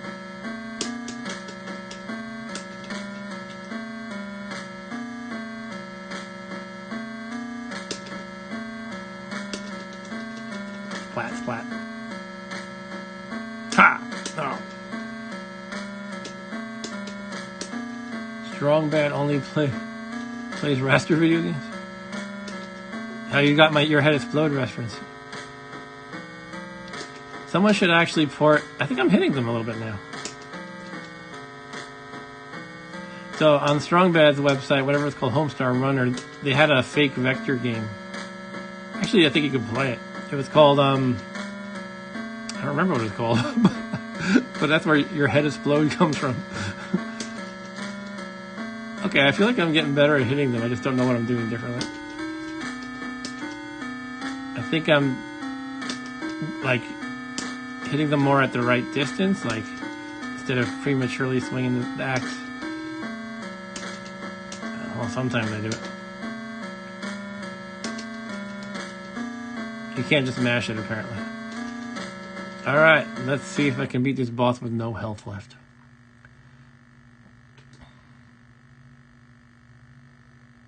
You will die. So I'm assuming I have to hit him in the face, like the eye or the mouth or something, when this claw goes up.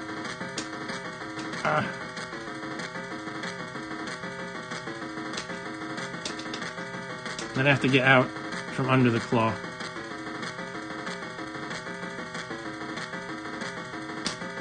You are dead. Okay. Your head is exploding.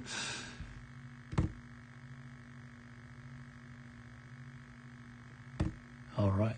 Yeah. That's a little bit of Untot. And now what shall we play? I guess I'll play a little SpideX and then I'll take requests. Or you guys can chime in with requests now if you would like. Or you could just sit back and enjoy the silliness. So this game is called SpideX. This comes from a developer in Sweden, and he names all his titles with like something X, like Mine X or Night X. His version of Joust is called Night X. Night being the K-N-I-G-H-T kind. This game is like Black Widow, and it is serial number 189. So I think that means I purchased the 189th copy, which maybe gives you a rough idea about how many homebrew games sell in the Vectrex world if you're like a typical homebrewer, perhaps. And he's a good game maker, but I don't think he's as super highly regarded as, say, Malbin or Christoph Tutz. But yeah, maybe he sells in the ballpark of a few hundred. I'm just thinking if I want to switch the overlays. I don't know. I'll leave this one in. Let's see. Ryan joked I'm going to have the speedrun record for that last game. Effects director says Macromedia, aka Adobe Flash. Oh yeah, the vector environment. Right, yeah. Does Vectrex have a breakout? Am I in the game already? No. Yeah, I feel like there are some breakout clones. I don't know. Maybe there isn't. There are games where you're like moving a paddle along. I think I played a very like basic breakout clone when I was playing the Vectrex Academy games. It was nothing to write home about, but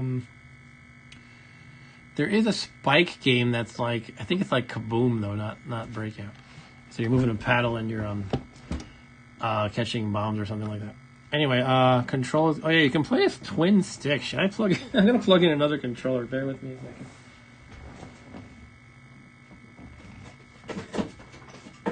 And the idea is you move with one stick, like any twin stick game. You move with one stick and shoot with the other.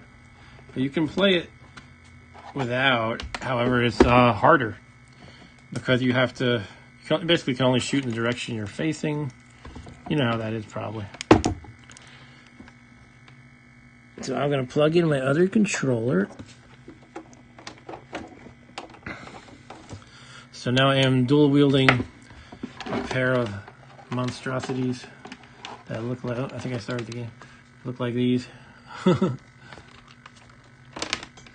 And I guess let's do it. Oh.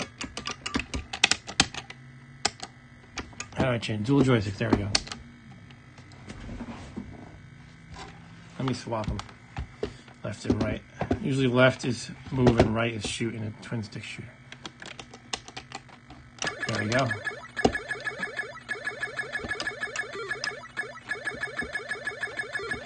So you have to shoot these bugs, and you get bonus points if you pick up their splatter for some reason. I guess you eat them.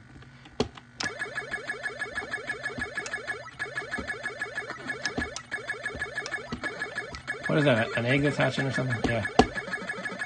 This guy's invincible. He might be the evil Otto of this game. I think that's right. If you take too long, he comes. I guess he's invincible.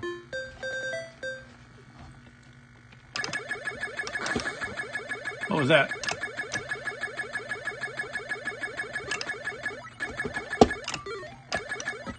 Are these like moths or something?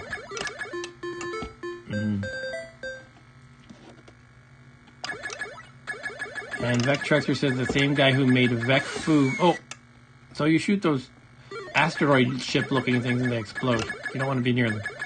Anyway, Vectrex was explaining to Ryan that there's a game called Blocks that is like Breakout. That's cool. I should try that at some point. Maybe today.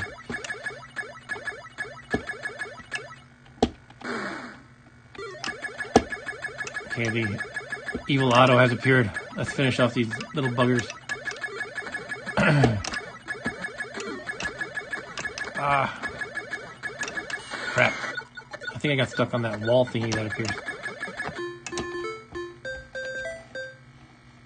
Michael Borman is his name? Okay, cool. Oh, shit. I'm dead. Is that a dragonfly? Yeah, so I'm kind of, what's the term? As far as the theme goes of creepy stuff, horror-y stuff, I guess I'm kind of, you know, stretching it thin at this point. With, you know, bugs are creepy, right? But, yeah, that's pretty much all I got. There is, Death Chase, that I mentioned, would be a good game to play, as well as a secret game that it comes with called Skull Soccer. Those would probably be good to play for a Halloweeny theme. But alas, I do not have it. Zombie Apocalypse USA, same thing. It's not a game I bought, though.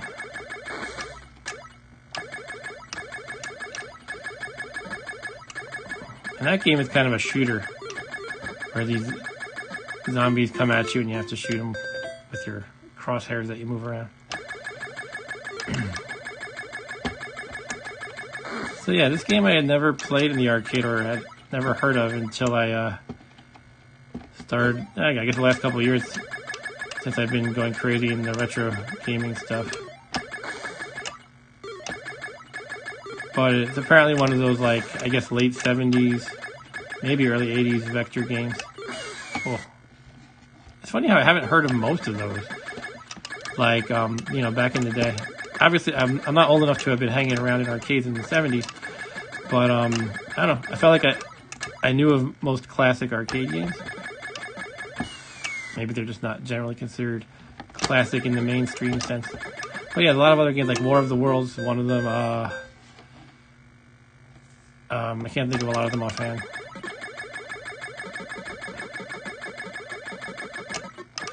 Major Havoc. What about that? I think that's 80s though. But still, it's a vector game a lot of people seem to know about, but that I never really knew about. Okay, I killed that big bug boss. I think it was a boss. This beetle's going to harass me from the get-go on this level.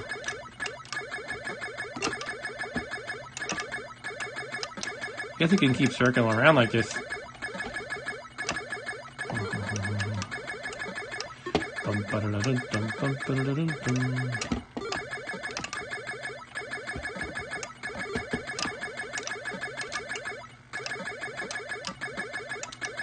Now, of course, as far as early arcade vector games, I know of really big names like Tempest and Asteroids. And that Star Wars arcade game, which is awesome.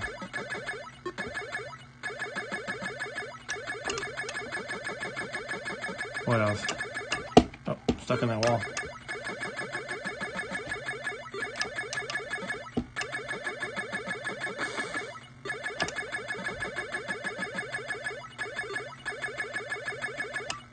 So let's see. Black Widow and Ultron is such a great game, says Vectrex. Okay, yeah, cool. I'm enjoying this game so far. This is really my first exposure to it. I think I tried playing it briefly on MAME. Well, this is cool with the twin sticks, especially. I do like twin stick shooters.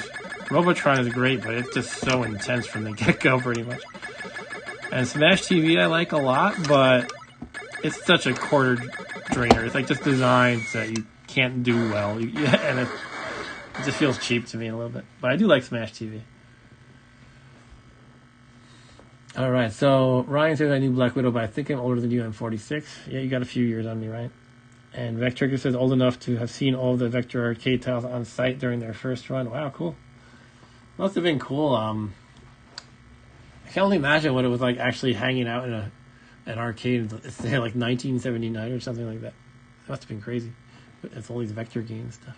Anyway, it looks like our viewership's dropping. Yeah, that's fine. That's just how it goes. But Yeah, let's think of what to play next, because I don't know. A lot of these Fury Unlimited games I could rationalize as being creepy, because they like to have a creepy intro screen and kind of atmosphere to it, even if they're not necessarily horror. Ryan says I would have been spending my time playing Pit Fighter. Isn't that like 1990 or something? Tax Scan is fun. I don't know Tax Scan. I'll have to look into that. Vectrexer says Tax Scan is fun. All right. What about Sectis? I think that's that impossible game where the alien like tethers onto you and and then spins around you and you have to shoot him. And I always get frustrated, but I'm gonna try it anyway. We could rationalize that Cyborg is creepy. That has a kind of creepy atmosphere too. But I think I'm all out of officially, horror-y kind of games, really. Because that the Count is a very scary game. It would keep you up at night. Yeah, so that's Cyborg. Ryan's saying, what's the game that you were playing recently? It's the farthest you ever got. Cyborg. Last stream, I think literally everybody had gone to bed or logged off at least. And I had my best game of Cyborg of all time. And that game is like my personal white whale. I'm always trying to beat it. I never quite get there. I like it when I can do a little better each time. It's satisfying. All right, let's play a little Sectis. The Outskirts of Hell. See, creepy. Yep, this game. Remember this, Ryan? I'm scared to progress. It's a not very nice game. It doesn't hold your hand at all. That's for sure. Here we go. Stop it! Stop it! Stop it! I think I crashed into the wall.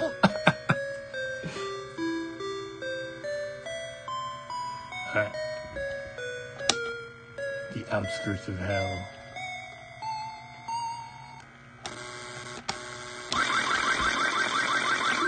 Alright, I think I did find I do better.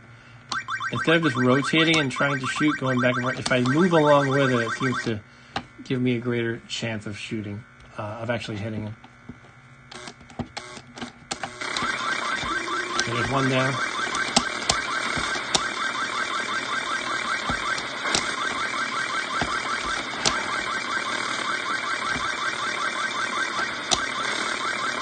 God damn it.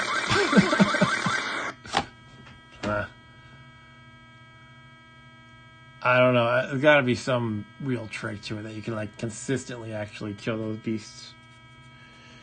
But I haven't figured it out.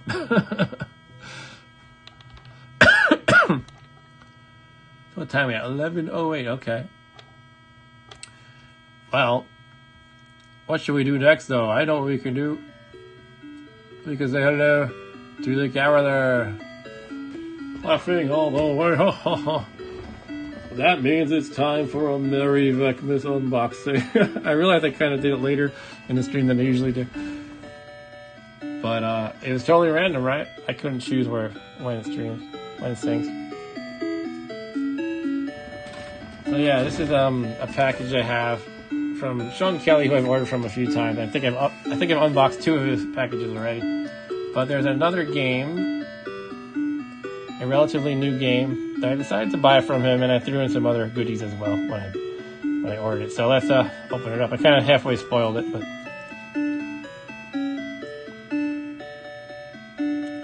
jingle all the way. All right, shut up, you. Shut up, Carol. We don't like you anymore. All right. Yeah, I'm never sure how to get my camera set up good for this, but that's okay. We just kind of wait. All right, so here's the package, and you can tell it's pretty thick this time. So what could it be? But yeah, there is a game in here, among some other things. So let's get out the trusty knife, also known as a knife among normal people. Jingle bells, jingle bells, jingle bells. This is what Stu wanted me to do right at the beginning. And this is when Arturo, you're there, you have to tell me, be careful not to cut myself. Let's get rid of this status thing. I just realized that's kind of in the way. The agenda image. Yeah, when you see me in the light, you can see all my junk in the room in the back. The printer, not very exciting stuff. Alright, so yeah, I decided to throw in with my order a couple of goodies that I probably wouldn't have bought otherwise, but it might be good to have. And these are actually dust covers. I got a few of them. I got 3 of them. So, yep, not much to explain about those. They do actually have, one neat thing about it is they have, so Vectrex had, it was owned by Milton Bradley at some point, but originally it was GCE, and I think they changed the logo when they were Milton Bradley. So this is the Milton Bradley logo. It has that on one side, and it's kind of folded up so you can't see too much, but this is the original GCE logo, which is just the word Vectrex in black. I could rip one of these open to show you if you want to see. You thick? Yeah, it's a thick package. And Ryan said Arturo would be proud. He's having chicken legs and ribs. I haven't seen Arturo in the chat much lately. I don't know if he's watching silently, or he just got tired of watching the streams, or he's doing something else. So here's that logo. I thought I should open one to show. And I figured, why not? I could use these. When I got my first Vectrex, I was appalled by the. It was like a 1/4 inch thick layer of dust. I'm exaggerating a little bit. So I figured, yeah, maybe it's a good idea for my Vectrexes that are mostly just sitting around, that I protect them somewhat. So I got a few of those. And I also decided to fill out my overlay collection.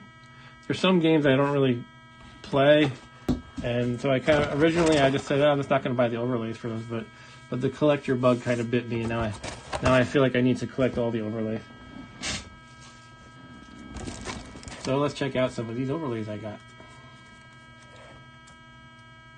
You can hear that Vectrex humming along the whole time. Let's turn it off. Or maybe that's part of the atmospheric charm.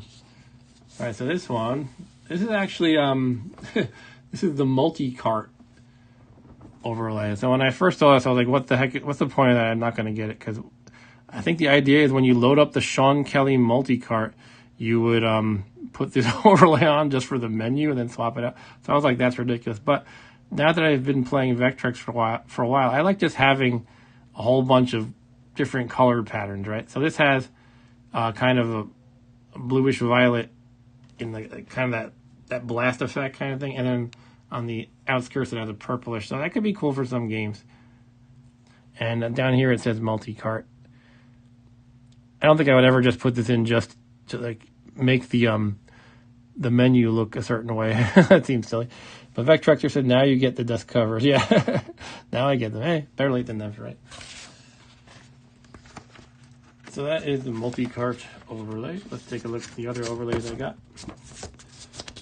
And by the way, I have a cool thing for my overlays. I probably showed this off before, but as long as we have the lights on and we zoomed in the camera, what I have is a comic book binder. And so what I got was a comic book sleeve, and I put the overlays in here. It keeps them protected and organized. I have them alphabetized, so Armor Attack is the very first one. Then we have Bedlam, etc. So I like that. It's a cool way to have them organized. I think I got that idea from someone on the Facebook group.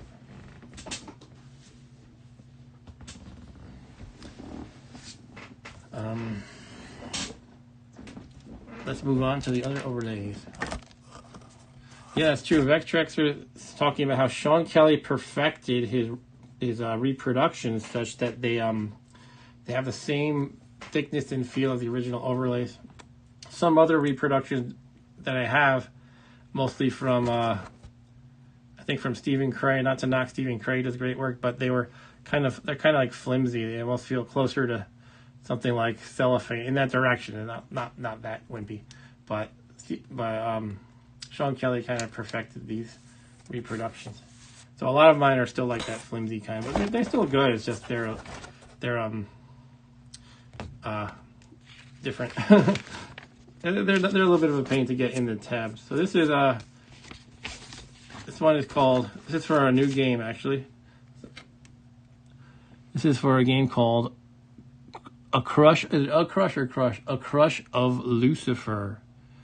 And that is the game that I bought too, so I'm spoiling it. This is a game that was a long lost, I know Vectrex, you've probably heard of this. It was a long lost game from back in the day that was never completed. And I forget the entire story. Did someone finish developing it or just kind of release it as it was? In any case, I bought it. This is the main reason why I placed it in order, because I wanted to get a Crush of Lucifer. So I have this card here, which is a, I think it like lights up or something too when you plug it in. So that should be cool. I'll try to show you that if I can on the camera when I plug it in. And so as long as we're showing the Crush of Lucifer, so it's actually a full package, but he doesn't fold the box and put everything in it. He it gives you a flattened box and everything separate so that it can ship neatly. And it's probably less damage prone that way. But here's the manual for the Crush of Lucifer. It looks fairly thick for a Vectrex game. So it's probably like, yeah, it's like close to 20 pages, I think. That's interesting. 17, 18 pages. If you skip the warranty and crap at the end, it's like 17 pages. Wow. So we'll have to read over that. And Jordan said, great game. Cool. I'm looking forward to trying it. I'm going to try it right now, I think. And I think I'm going to rationalize it fits into the Halloween theme because of the devil. And this is what the box looks like. Again, it's flattened so I can fold it up and, you know, put the cart and the manual and everything together. It's the Crush of Lucifer. And here's the back. You can see some screenshots a little bit. Basically, the boss is this devil-looking guy here.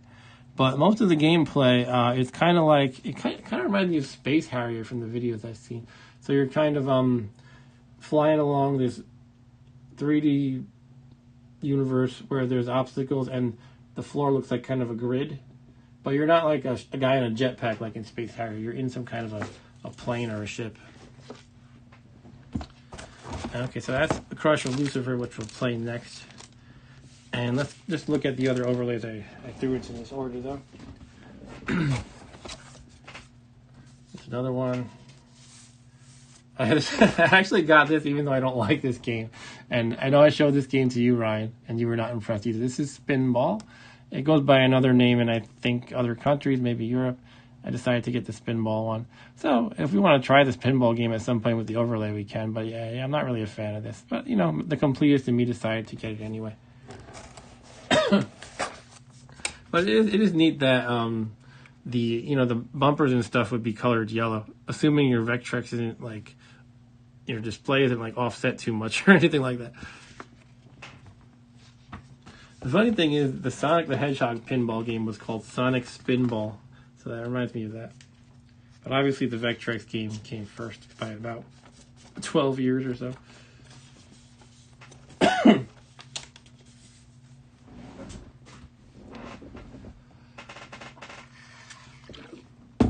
All right, so I have actually two more. Is it one more or two more?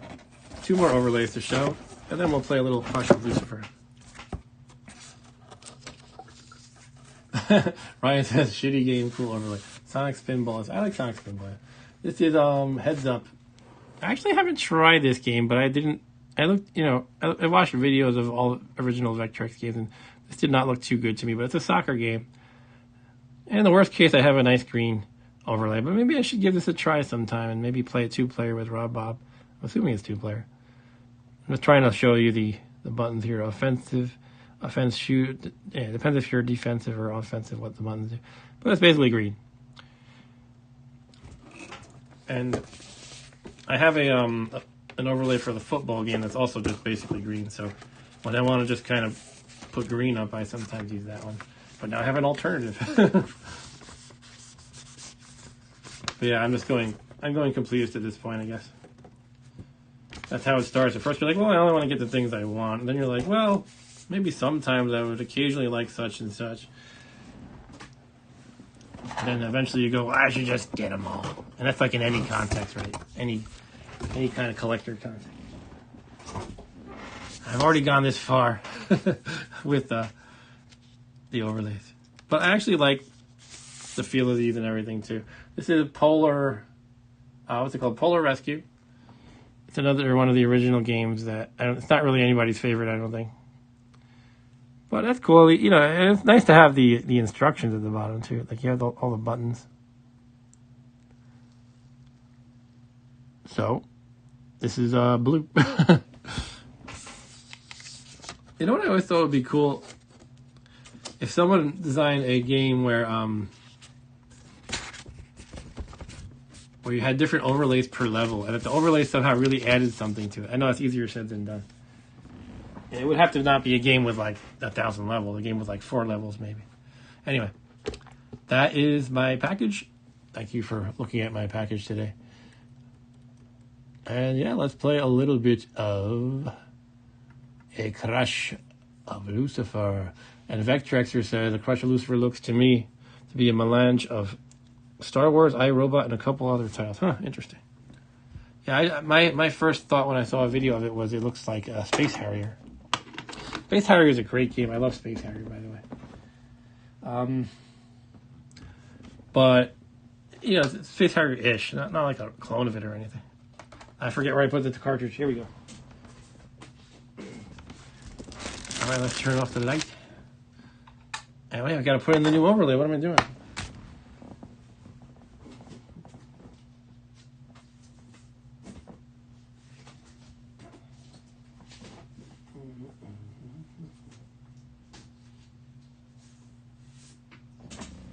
All right, we're going to crush Lucifer. What is that? Okay, here's me being stupid. What does that mean, a crush of Lucifer? And I think of, what it makes me think of is the TurboGrafx pinball games like Aliens Crush and Devil's Crush. What does crush even mean in those contexts? Like, not like, you know, squishing, right? Crush. Or having a crush on somebody. Anyway, actually, I thought maybe we could look at this manual before we play. That might be a good idea. So let's see if I can get this on screen looking decent. The Crush of Lucifer.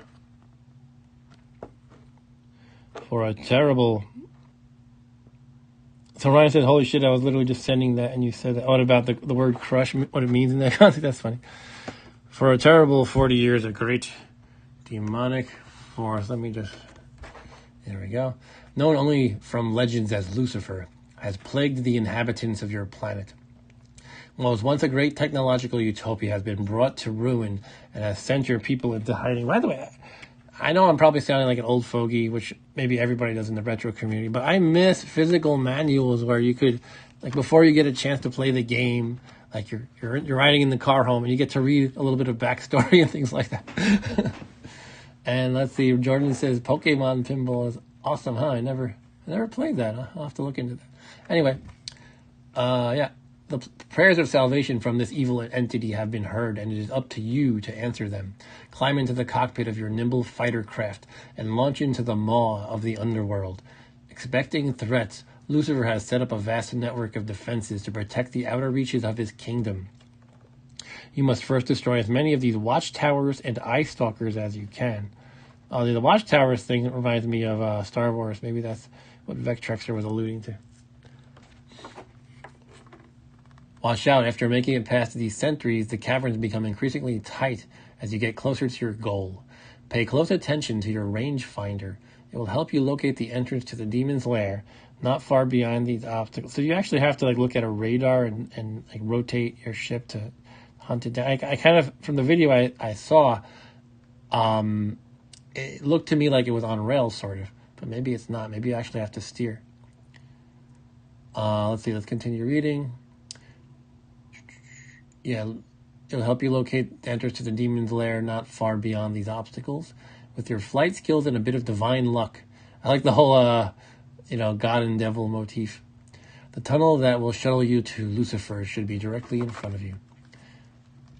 Navigate this final passageway and prepare for a divine showdown with Lucifer himself. Retaliating from your attack, he hurls his dreaded eye fighters at you, hoping to impede your advance. Will you be able to exhaust Lucifer's onslaught and find the weakness to bring the wretched being to defeat? Somehow I'm laughing because that description reminded me of some bad horror movie with, I never watched it, but I watched a video on YouTube that was making fun of it, and I don't remember it's like starring this buff guy as an agent of God or something, and he fights Lucifer, and Lucifer throws these little puppet thingies at him with eyeballs. I don't know. I'll have to find that later. I don't want to derail too much. But the buff guy is played by like somebody. Apparently, people know him. His name is like John Michael something. I don't know. Anyway, make sure your console power. Rock and Roll Nightmare. Oh my God, Ryan knows it. Rock and Roll Nightmare. Cool. Yep. John Michael Thor.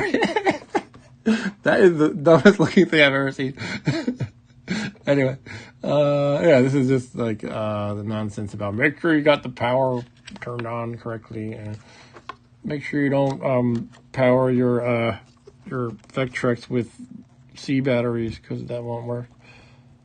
All right, so all you use is one button. I'm surprised. It's a fire weapon button. Actually, the overlay does say that. It says 4 is a cannon, and that the joystick up and down is throttle, and left and right is strafe. Yeah, let's just skip that. Oh. Hold on, I'm trying to... I don't have autofocus on, so if I just bring the manual too close, it gets out of focus. Flying section, tilting the joystick left or right allows you to... Yeah, it's basically obvious stuff. But in the boss section, it's apparently a little differently. It works a little differently. After reaching Lucifer's lair, your craft temporarily maintains a holding pattern away from your enemy, and you now control only the targeting systems of your weapon directly. Moving the joystick up, down, left, or right moves the target aiming crosshairs accordingly. Okay. So now I'm going to have to watch Rock and Roll Nightmare, by the way. You can play it with 1 or 2 players. Oh, it's probably just alternating, right? I always thought that games like this, where they have a 2-player mode, you just kind of take turns. It's kind of lame. Simultaneous play is what it's all about. Let's zoom out a little bit so it's more readable. Yeah, you press 4 on the control panel to begin your mission, blah, blah, blah. Object of the game, your goal. Okay, Ryan says John Michael Thor. Okay, you corrected the spelling. Your goal in the Crush of Lucifer is to traverse your planet's underworld in search of the fabled Lucifer's lair. Once found, you will face off against the evil one himself in a desperate attempt to bring peace and harmony to your planet once more. Heads-up display. You got a heads-up display. Critical to the operation of your fighter craft, your ship comes with a suite of advanced instrumentation to assist you in navigating your way to Lucifer's lair. Each section provides you with detailed information on your progress through the planet's underworld. So you have a mission score, coordinate array, whatever that means, and a rangefinder. Okay, and those are in the overlay up top. Zoomed in too far, but yeah, it's kind of a statusy thing up top, basically, above the main play pane, I guess you could call it. Mission score. This is your total score, basically. Coordinate array. This is the guidance system that will lead you directly to the Netherworld portal. After launching from your underground hangar, a numerical value will appear in this section, representing the lateral degrees your ship is. Oh, wow, it's actually giving you degrees as a number. Lateral degrees your ship is away from the location of the portal. Excuse me. An additional arrow will appear either on the left or right of this number, indicating which direction you must navigate your craft in order to find the portal. As you strafe closer to the coordinates of the portal, this number will decrease. Once the array reaches 0, the portal lies directly at... Okay, so basically, it's going to say something like you're 72 degrees too far and the directional point you right. So then when you turn right, you should see the 72 gradually decrease until you get to 0, I guess. Range finder. The upper gauge in this section indicates the remaining time you have available to complete your mission. If you do not successfully find the portal entrance before this gauge is exhausted, your ship will be instantly destroyed. You must begin your mission again. Excuse me. The lower gauge represents your distance from the portals. So it's a time and distance. Each playing field has 2 portal openings represented by the 2 bright lines on this bar. To reach one of the portals, you must navigate your ships so that the coordinate array value is as close to 0 as possible before this gauge reaches one of the lights. If you're successful in reaching coordinate 0, when one of these lights is reached, keep a keen eye on the horizon. The portal entrance lies ahead. Remaining ships. Blah, blah, blah. Okay, you have lives, basically. That's the idea. From the outset, Lucifer knew there would be some who dared to attempt to stop his plans. Thus, the demon created a powerful network of defenses guarding the entrance to his fortress. I keep thinking of that demon throwing the cheap-looking puppets at John Michael Thor. Watchtowers. On the outskirts of Lucifer's fortress lies a large network of watchtowers that endlessly scan the terrain for any signs of trouble. Destroy as many of these towers as you can during your trip across the surface to help blind Lucifer to your approach. Oh, okay. So those are his scouts, essentially. Eye stalkers. Further inland from the watchtowers lies a minefield of war balloons tethered all throughout the sky. Sever the anchor ropes. You have to shoot the ropes, okay? So it looks like there's kind of these triangles with... It almost looks like a yield sign. So you have to shoot the pole of the yield signs. Sever the anchor ropes to rid the surface of these sentries, but beware of some that are positioned very low on the ground, on the horizon, as these could make deadly collision hazard. Tip: be conscious of your fightercraft's wingspan. It may seem like you will clear a tower when the tip of your wings clip the edge of it, sending you spiraling to the ground. Okay. Lucifer's defenses continued. He throws puppets at you. Now I'm something out of focus. A labyrinth, fortress caverns. A labyrinth of massive walls blocks your direct path into the netherworld. Okay. Your weapons are useless here, and your only means of making it past these obstacles are some quick reflexes and a sharp hand on the controls. Dip left and right to avoid colliding with the walls, but don't stray too far from the coordinates given to you in the heads-up display, as the portal lies just beyond this section. The portal. After rocketing past the fortress walls, the portal to Lucifer's lair appears directly ahead. Fly straight into the maw and warp through to the netherworld. Precision is key here. Keep your fighter centered in the tunnel. Otherwise, you'll fall out of the passageway to be forced to find another to gain access to Lucifer's lair. All right, so I guess you, if you mess up in the portal, you have to find a whole other portal, basically. After a short distance in the portal, your ship will transport a dazzling display of light, and your final showdown with the devil begins.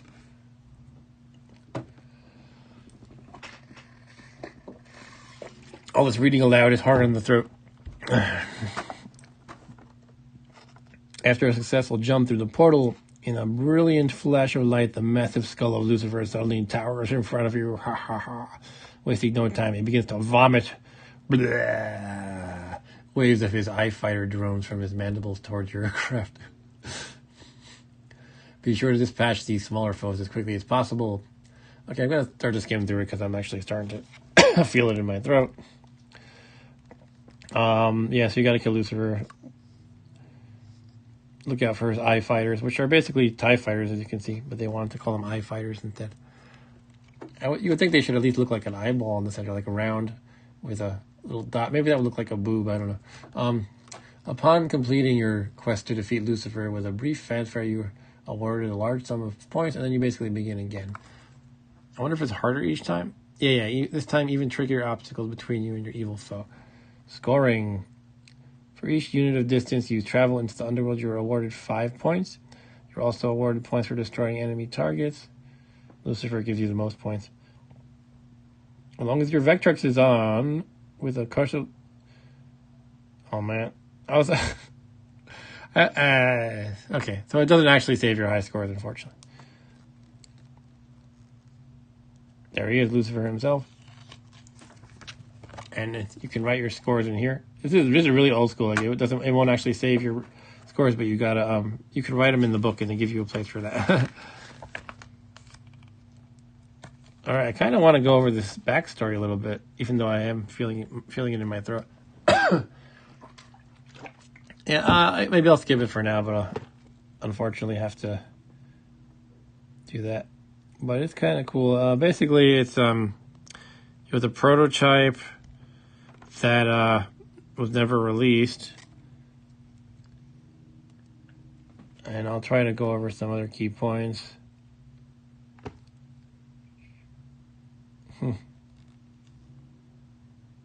Just kind of in storage, I guess, after Milton Bradley acquired GCE. And so the The logos, artwork, and overlay were created based on what we imagined the programmer's original vision for Crush of Lucifer might have been. That's funny. I guess the original programmer was not actually involved in this reproduction or whatever you want to call it. If he's even alive, who knows? So other people picked it up, and they give you some names here. Steven Salter. Who's the me we're talking about here? Blind Faith in Me. I don't know. We have some other names who I know from the Vectrex scene. Jason Kopp designed a special PCB. Chris Malcolm, who is, I think that's Chris Binary Star, by the way. He touched up and spruced up the programming of the game. Steven would like to give special thanks to his friends, Tom Lesor, Viviana Saez, Ryan Brown, Frank Bond. You all had a hand in the discovery of this game, and I'm endlessly grateful for your involvement. Cool. Yeah. Vectrex community is awesome. And look at this. Order form for replacement screen overlays. Gee. just as like a novelty, I guess, they put in the old GCE order form, and including their old address and everything. That's funny.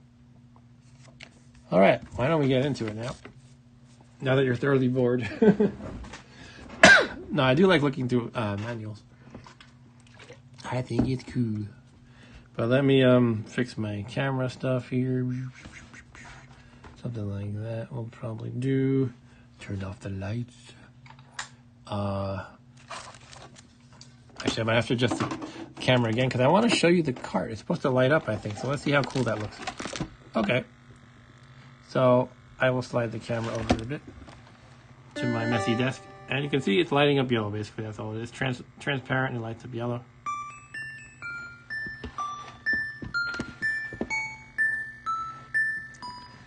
So, bear with me while I fix focus and things like that. That's pretty cool, though.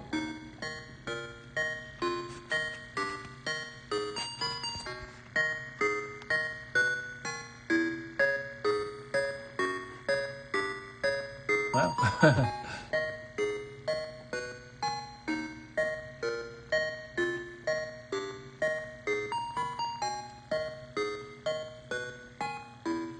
Hey, Lucifer. Back in my BBSing days, that was like my social circle in high school. I knew a guy who used the handle Lucifer, and he was like so nerdy. He was my friend, but we used to make fun of each other. So it was a back and forth. But we used to call him the White Steve Urkel. But he went by the name Lucifer, which sounds like dark and badass. But he was really the White Steve Urkel. Oh, now the cartridge is flashing red. Let me show you that again quick. See? I don't know why it was yellow first and now flashing red. I guess it just kind of changes color over time. Anyway, Lucifer was the White Steve Urkel. Now let's play. And let's see. Ryan says the Flames of Hell. Vectrex says, I keep thinking I should go and rent the post office box and then forward all of the overlay orders to Sean Kelly. That would be fun. See if anybody actually requests orders from them.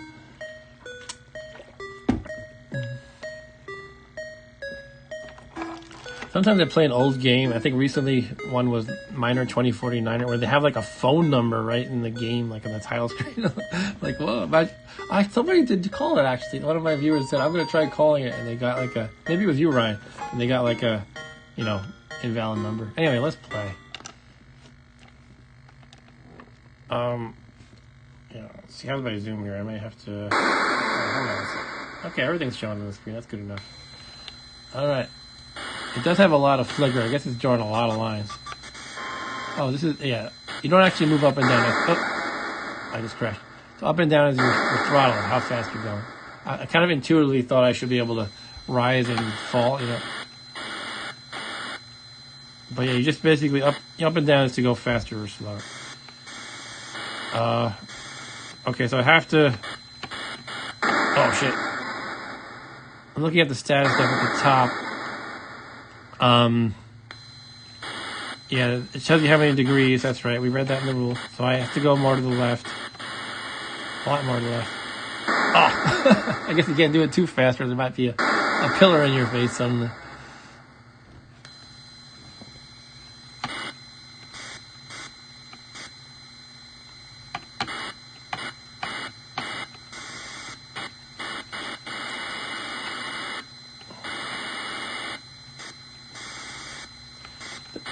throttle's a little weird because, am I going to squeeze in there? Throttle's weird because you only move fast while you're holding up. You don't, like, speed up and stay that way, you know?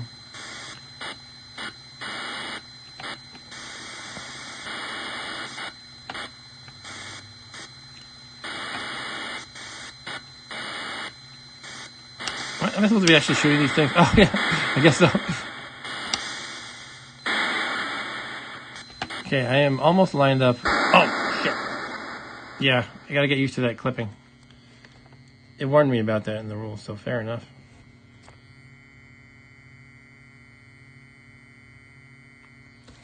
Alright, that was my first play of A Touch of Lucifer. Needless to say, I sucked. Let's try again.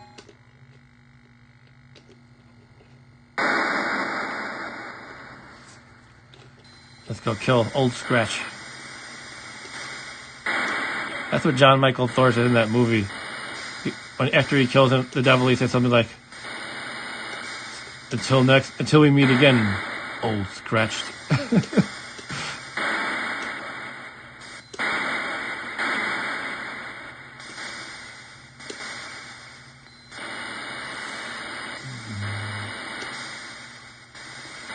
Alright, let's get to the left.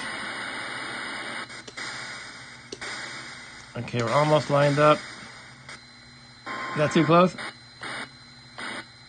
Okay, we're lined up with the portal. Where is it though? Gotta keep going, I guess. Oh, you gotta shoot these stupid things, right? How important is it to shoot them, or just the ones that are in my way? I'm not really sure.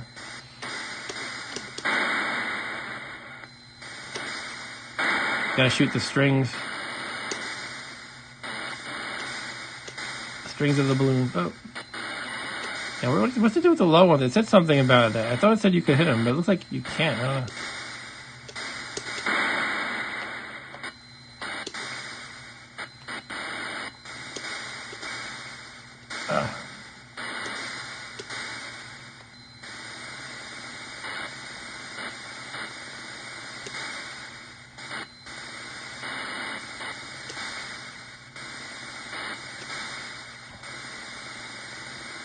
There it is, I think. Oh no, I just realized it's not a portal when I saw multiple. That's actually a wall.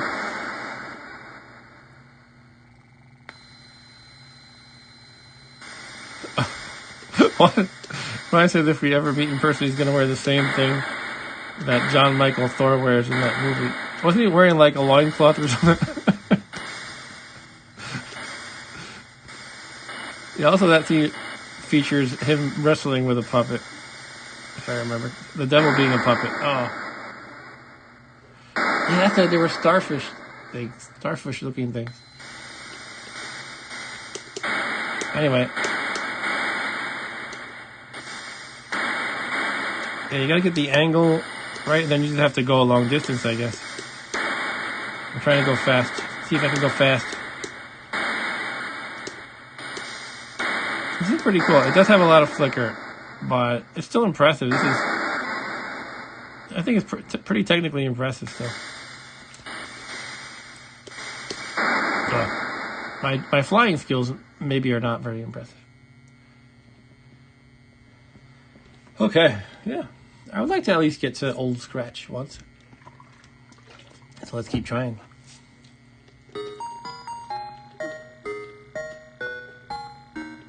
I think the cartridge flashes red on the title screen only. That's interesting.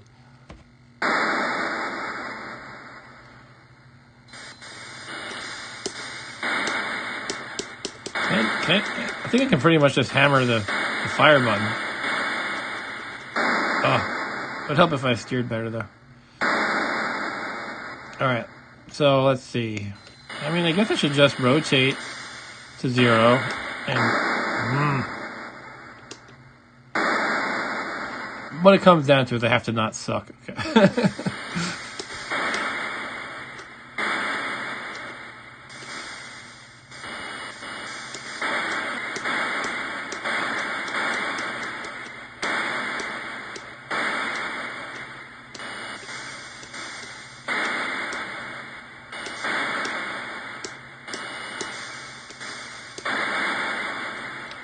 It would be cool if there were like actual enemies during this part of the game. Those little eye fighters or something. Oh. I guess I don't need anything else killing me though.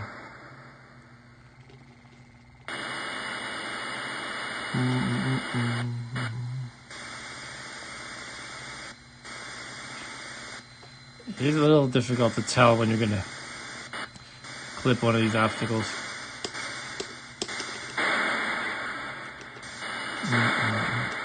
I guess with enough practice I'll get the feel of it. Like anything else. Yeah, I think I'm gonna mostly take it easy and just try to get aligned to 0 degrees while not dying, and then I'll speed up perhaps and just shoot things as necessary. Okay, almost at 0 degrees. There we are. I'm overshot by a little bit.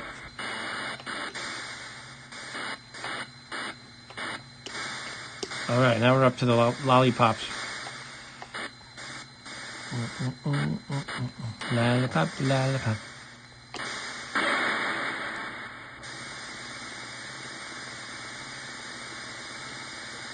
So that time meter, which is the top bar on the top left, it doesn't seem very oppressive. In other words, I don't feel like it's moving very quickly or that it's putting a lot of pressure on you. So I don't know even if I have to accelerate very much. Then again, I don't know how.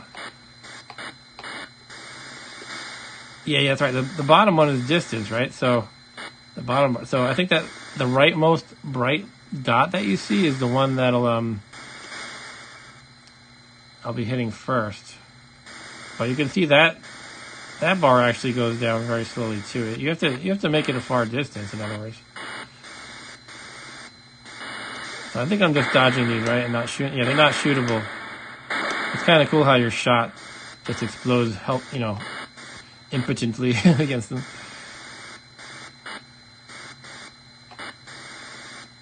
I want to go a little to the right, but they keep putting those walls in my face. There we go. Not sure how important it is to be at exactly 0. It looks like I'm getting close if you look at the lower meter. Oh, what's that?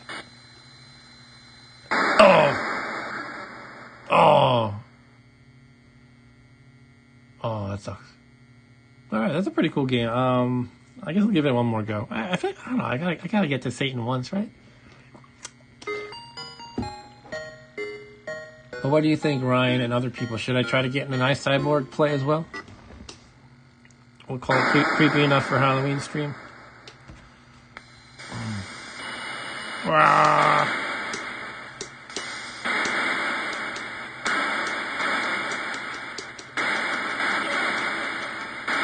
By the way, there's a sequel to Cyborg in the works. I probably mentioned that before.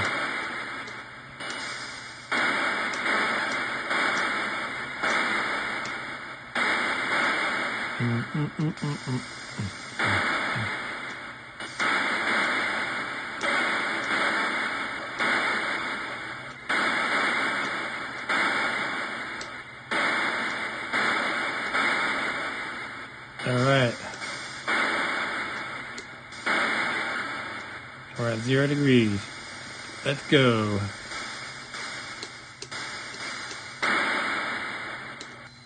Yeah, there's a sequel in the works to Cyborg. Last I checked, though, there's no, ETA. But when I first looked at it in, I think, 2020, it said it was going to be out in, I think, 2023. But then he took down the year. He was like, I guess I don't know when. I guess he was thinking I don't know when it's going to be out. And I actually asked him if there is any ETA, I think, in an email. And he said no. Unless I'm remembering wrong, I don't know. I'll have to check my email. But I think I asked him and he said no. And him being Fury, by the way. Going fast. There are rectangles of doom.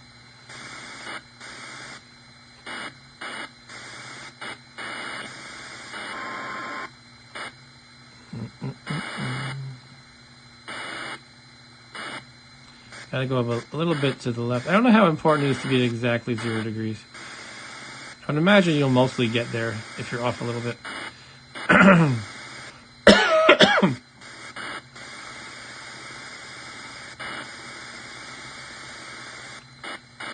This is enough. Okay. I guess Vectrex here has seen enough. Alright, I'm just gonna finish this one play.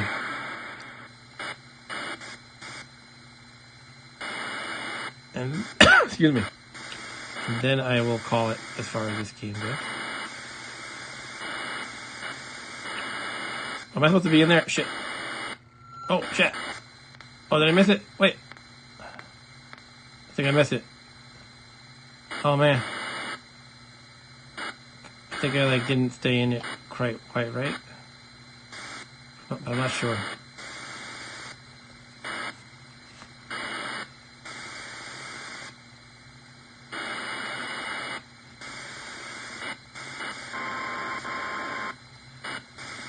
What does that sound?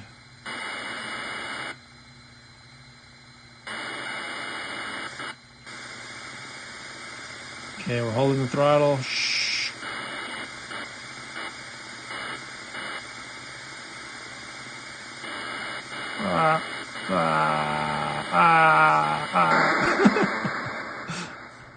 Alright, yeah, I'm just gonna call it there. Alright, so I obviously need some practice. But yeah, that's some a Crush of Lucifer. I'm glad to have that game. I have such a crush on Lucifer. Alright. Shall we do Cyborg? What do you guys think? Thanks for all the likes again, by the way.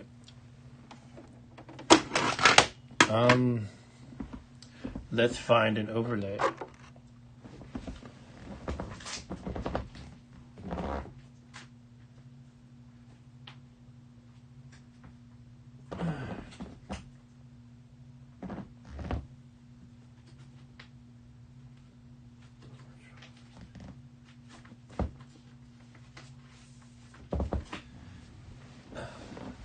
I kind of like the vector pilot overlay for Cyborg.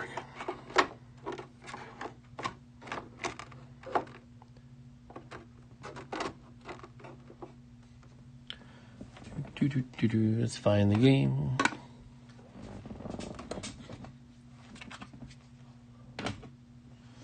Brian says, I certainly need to watch Night of the Living Dead tonight if it's the anniversary. Well, it's kind of late though, isn't it? I know you're 2 hours behind me, but you also go to bed a lot earlier than I do. Anyway, it's up to you though. Let's find... I find I'm best at this game with the original controller, so let me go grab one of those.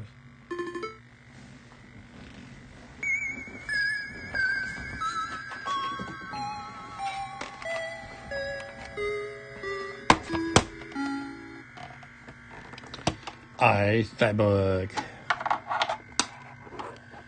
Not to be confused with iRobot. Destroy him, my robots. Bear with me, it's always a pain to get a joystick plug in without knocking everything around.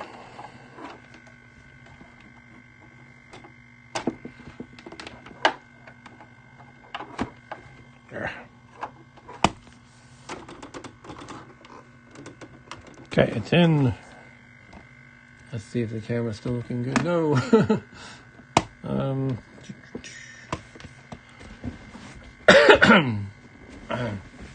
Yeah, excuse me about the coughing, by the way.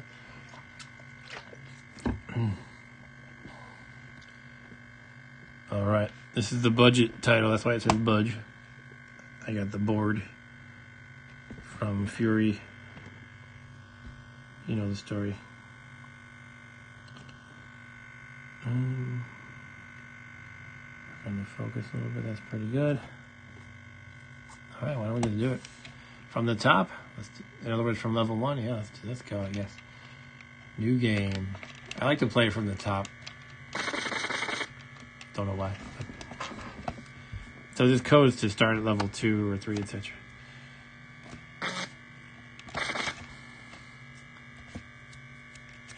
I feel like I need to warm up by starting from the beginning. Although some of these phases in level 1 are pretty tough too.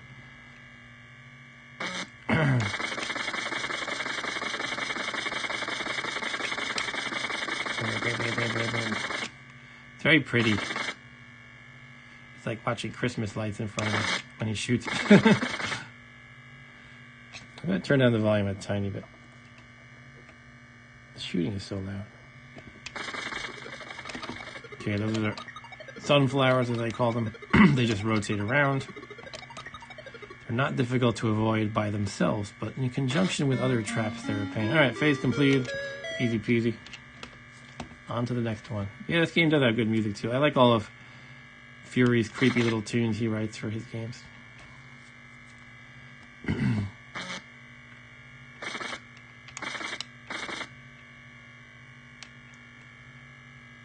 That is one of my criticisms. These lightning things. It's just a 1/3 chance of them hitting you, and there's nothing you can do.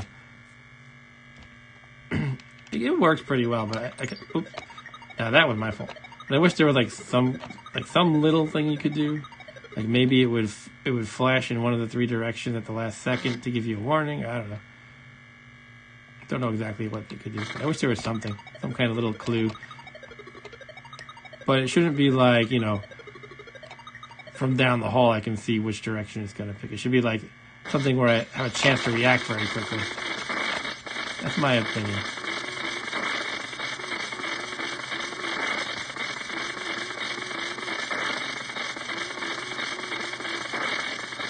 These things instantly kill you. They behead you. And unfortunately, because there's no visual cue or even an audio cue about whether you're actually shooting them, there are some players who kind of get stuck at that. Very, kind of so early in the game, and they don't know what to do, and they give up. Let me see if I can zoom in a little bit to make it look a little nicer. I think that's pretty good. Oh man. So okay. So Ryan is actually going to leave to watch Night of the Living Dead. All right. So see you later, Ryan. I thought you might want to watch me play this. That's okay. And Vectrex says Hocus Pocus 2 in the pipeline for him. All right. I haven't seen that.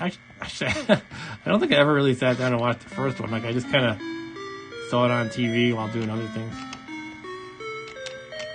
But I have the DVD of that. My wife has it. Maybe I'll give it a try sometime.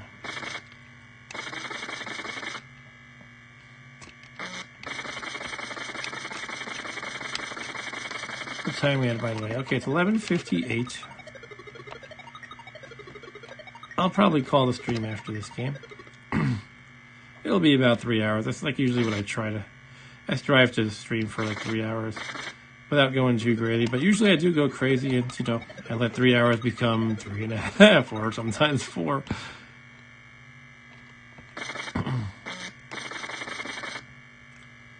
But I'm sure my wife would appreciate it if I'm not up super late because she's a little bit under the weather still. And, our daughter will get up early, so, not too nice of me to sleep through that.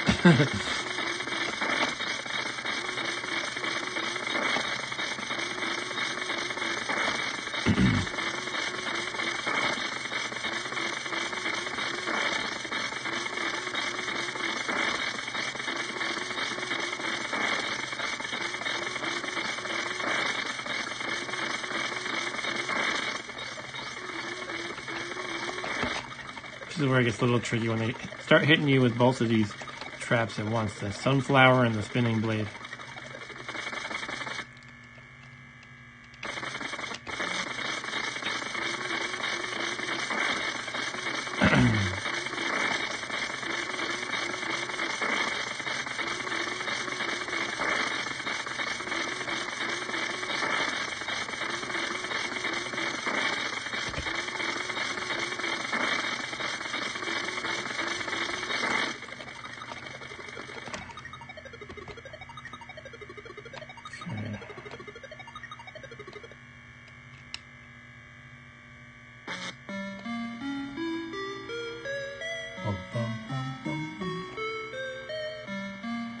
COVID spikes flying. Oh, God.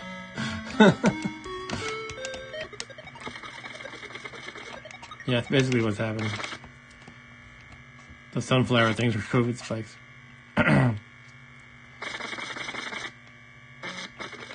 This is a phase 4 of level 1, the core. This is where it's actually tricky because they hit you with a lot of these 2 traps at once. And I've actually lost the game, way too often on this level. Even when I even after having beaten the level several times, sometimes this one gets me. This phase 4 of level 1, and yeah, it feels crappy to die there.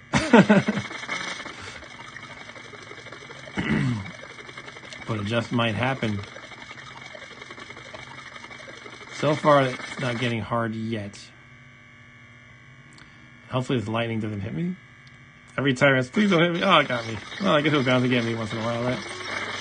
So yeah, it's the thing. You have to juggle the spinning blades, not decapitating you, and also not getting hit by the sunflowers too often.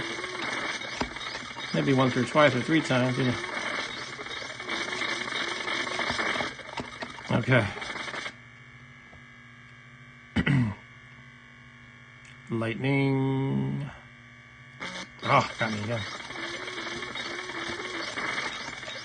Spinning blades are insta-death. I already said that, but don't want to get caught in them. Oh, man.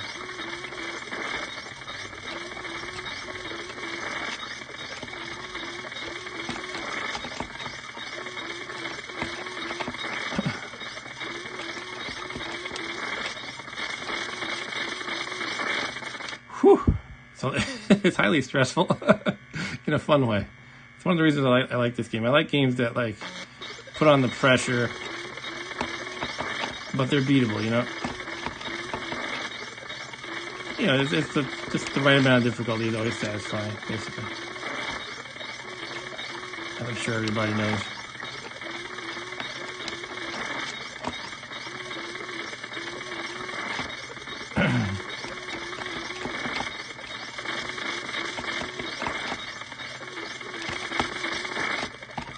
Okay.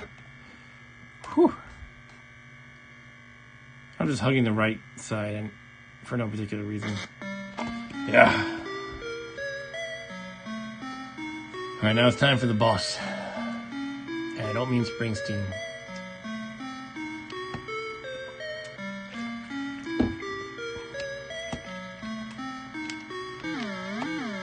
You get this weapon called the Eye of Fury.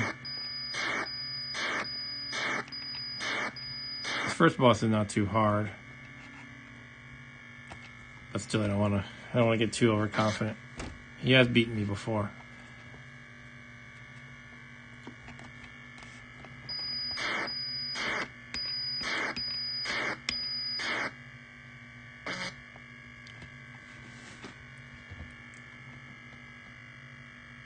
Here he is.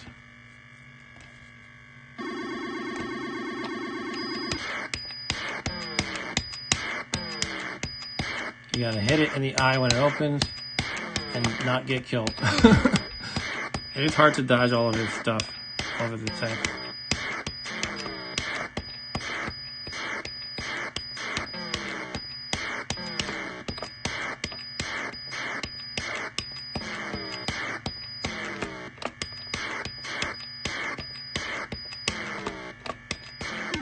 Alright, did pretty well.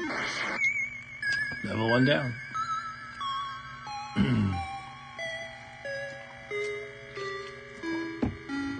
I'm actually trying to remember the level 3 boss that I got for the first time last time. Yeah, I'm gonna get killed by him again because I didn't really ever come up with a good idea for a strategy. All right, so this is. I think this warrants a little bit more light to be let in so you can see stuff like that. Yeah, you can see the background a little bit. That's good. Okay, we'll go with that. Alright. We're in the trenches now. We've escaped from the inner corridors of our... Oh, shoot, I wasn't ready for some reason. You gotta shoot these comet things that come from either side. Oh. Alright. At least the first phase is just kind of like introducing you to the basic enemies. They give you some leeway, in other words. You just have to face the right direction quick and shoot the right. Shoot very quickly. Those comet things only come from the left and right, never the center.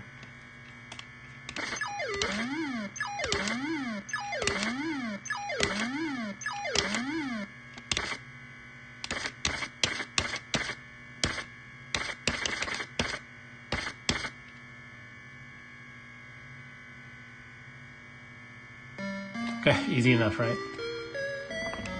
But it gets harder.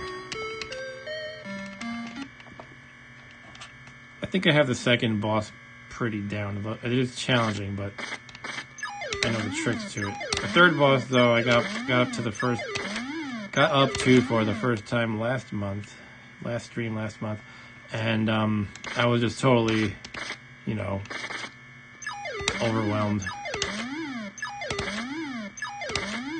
And the problem is I can't quite remember how it fought me, so I can't come up with a strategy ahead of time right now. So I would have to look at my video probably, but no time to do that now. So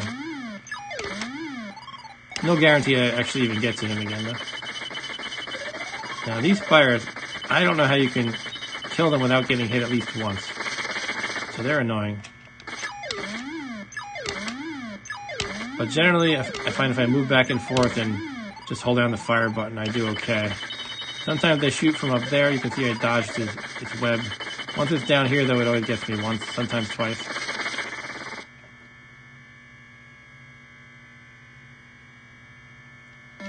Okay. Phase 2 down. Now we have these things that come in and drop lasers on me. So you have to worry about that while juggling other things. I kind of really like this game a lot. I like how it introduces these gradual, dangers that you have to deal with. And then it's like by themselves, often one single trap or danger is not too threatening, but they combine them and you have to it's like having to walk and chew gum at the same time kind of a thing.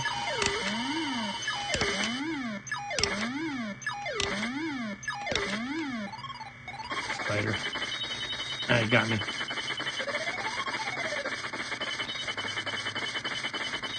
Ah, 3 times. Okay.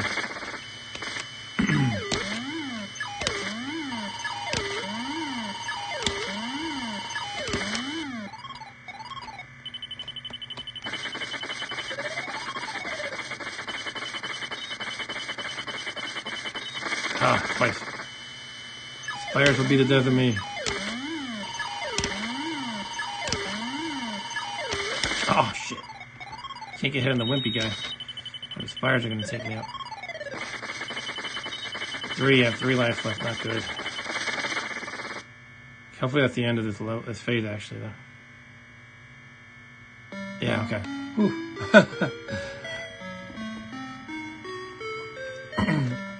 Alright, phase completed. Now we're up to 4. Already up to 4, okay.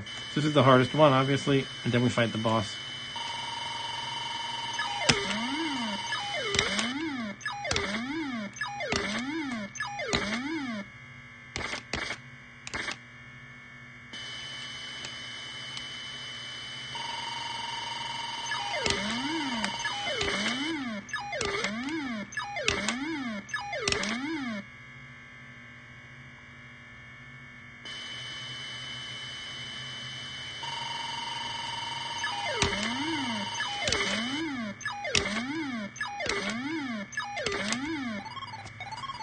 Okay, go away, spider. Ah, okay, I thought he was going to get me just then. He did not get me with either of those webs, which is good. He hit me once, as he always does, so that's pretty much the best I figured you can get. Unfortunately, I got hit by one of the comet guys.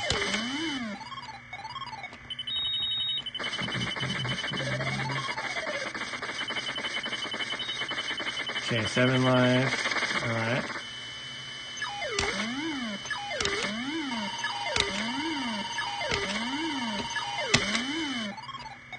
Spider-Man. Spider jerk.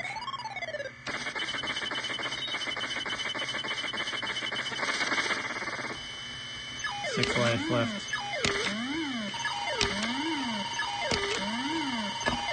Shit, 5. 5.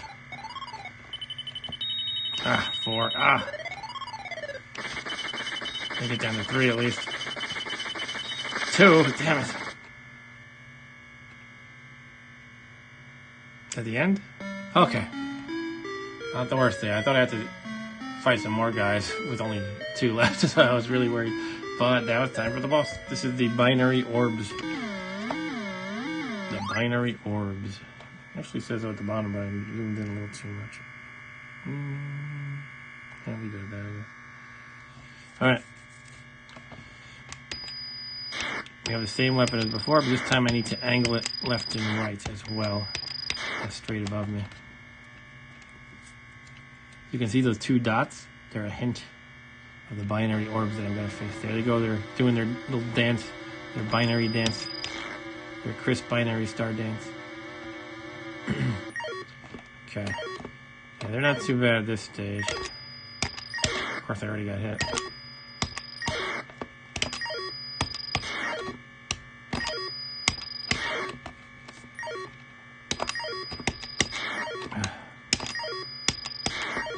Gotta wake up, wake up.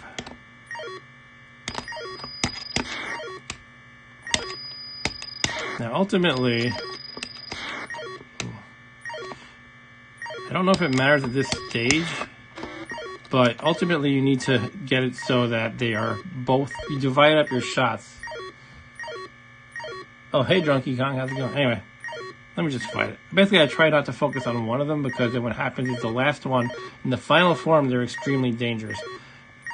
So, if you divide up the shots, then in that dangerous form, it'll be on low life, if you follow what I mean.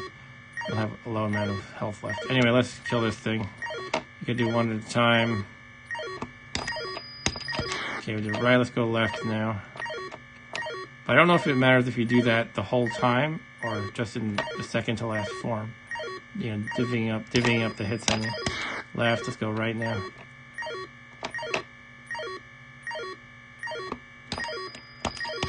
Okay, back to left. Back to right. Shit.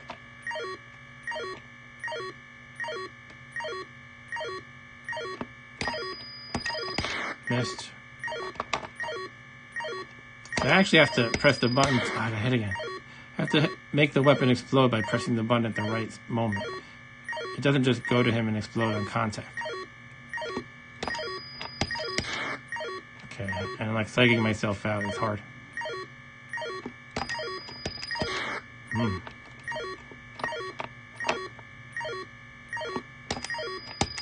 There we go. Okay. Left.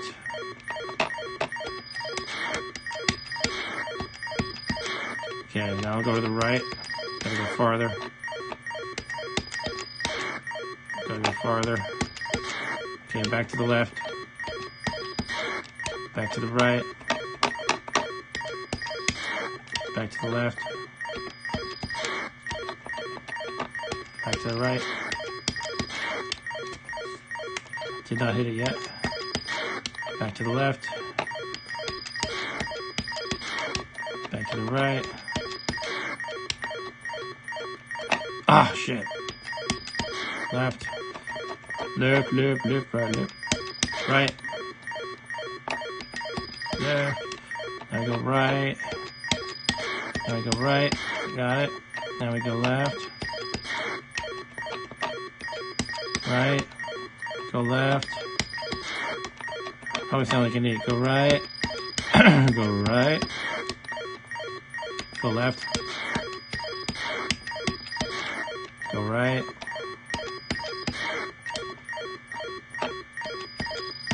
Go left. Okay, next, let's fight this one guy. This is the hard form. But he's very weak because I divvied up the shots.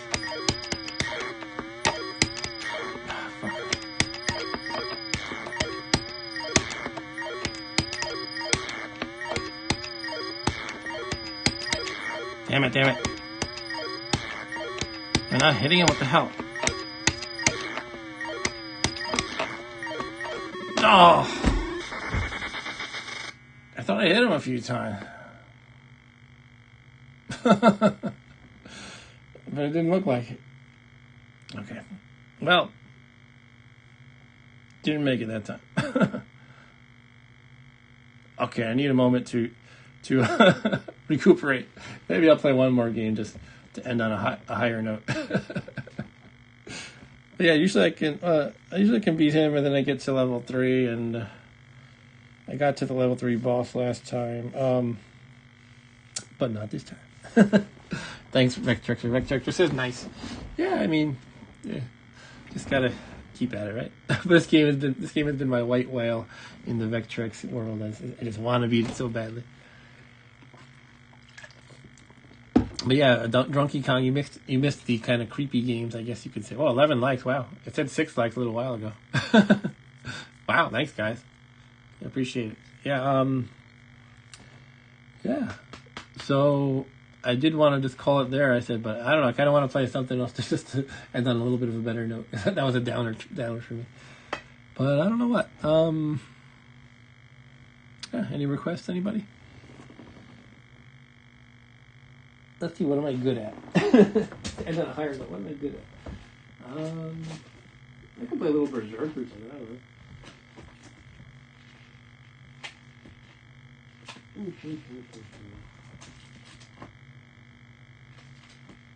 I mean, I could just put in the code for level 3.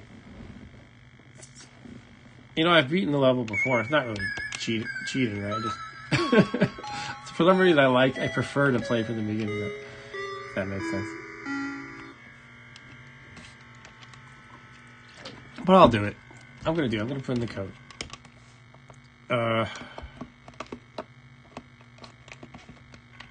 Hold on. How do I actually do it? Code 3? Is that how I do it? Wait, the first code is actually for level 2, I guess, right? Shit. Wait. No, I didn't want to do that. So I think I want the second code. And the codes are really terrible. They're just like 1, 1, 1, 1, 1, 1. All 1s are all 2s, etc. So I'm going to put in the all 2 so I can start at level 3.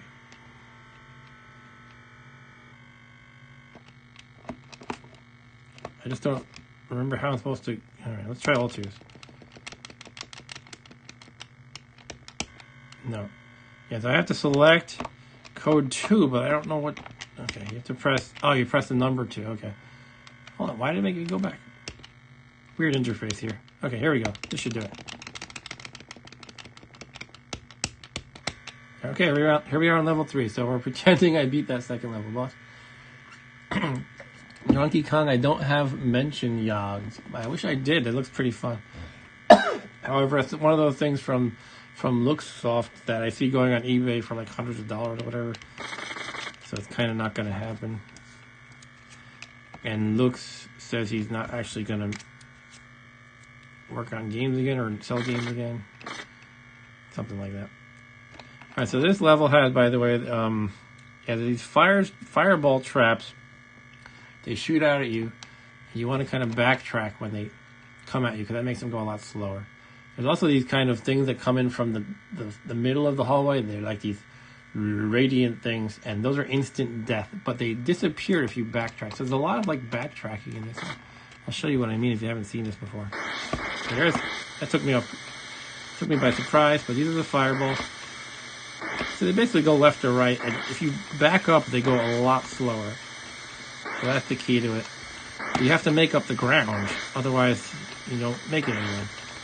So you have to go forward, basically, but back up a little bit.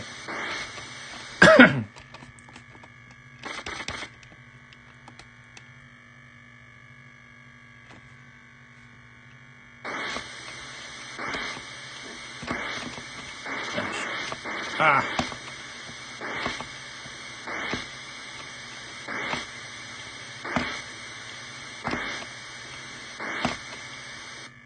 Okay, doing all right.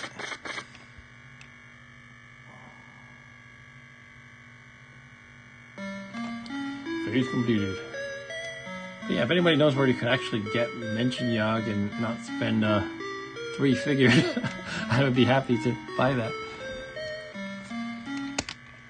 I don't think anybody does magically know, but it couldn't hurt to ask.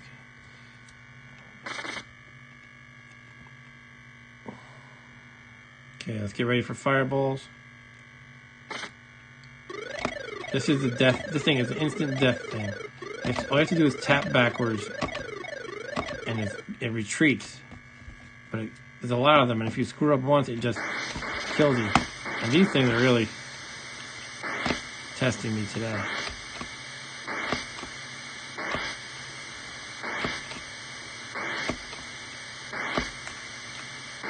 Testing my reflexes.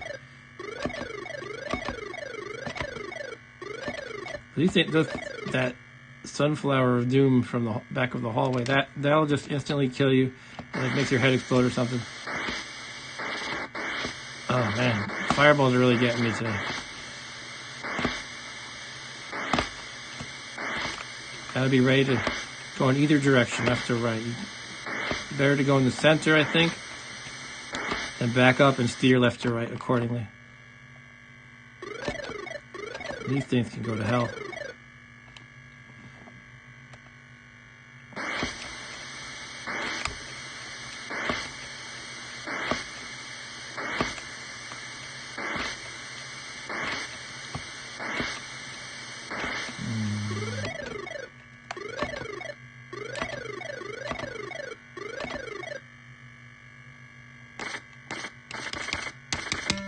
Okay, so yeah, got through that phase. A little bit sloppy, but hey. Donkey Kong says I could lend you my copy of the stream. Oh, that would be really cool. Yeah, wow. How do I message you? Where can I message you?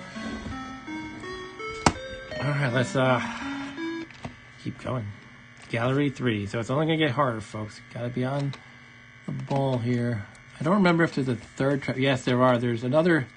I call them the waffle fries. They go. If you remember on level 1, the sunflowers went like in the perimeter, like in a circle. This one has another trap that works just like that, but it looks like waffle fries. So I call it the waffle fries. So we have the fireballs, the waffle fries, and the hallway sunflower. There's the waffle fries. You gotta navigate all this crap at once. You don't want to get hit by the waffle fries, but they only hit you for one. It's that sunflower of doom. The hallway sunflower will insta-kill you. It's like a nuclear radiation that bathes your body in death.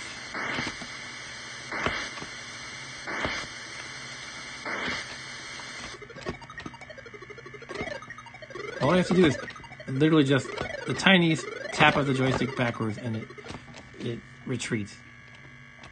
There's just so many of them.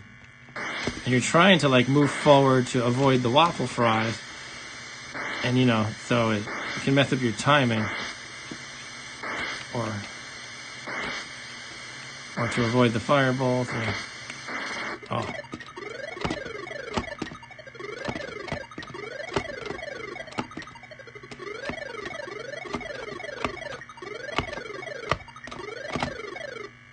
Whew. I do like how the pacing is in this game. It'll throw a bunch of crap at you, and then it gives you a moment to creep forward down the hallways further. It's really great for the suspense factor.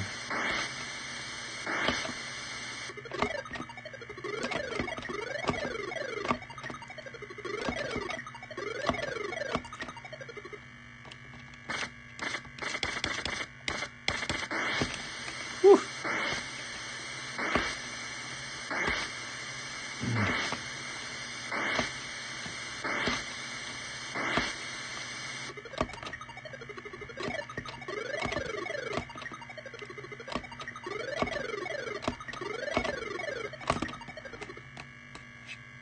Excuse me. Whew.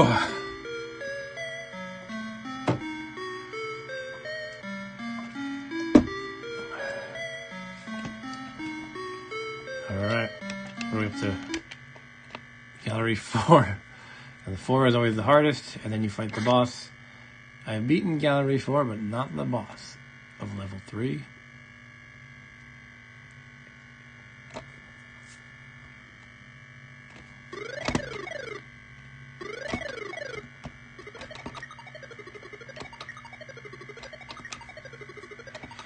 Go away, waffle fries. I'm in the mood for steak fries, not waffle fries.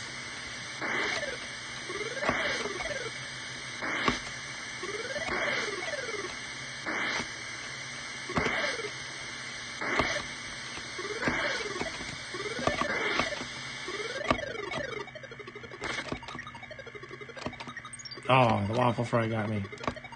Of all things.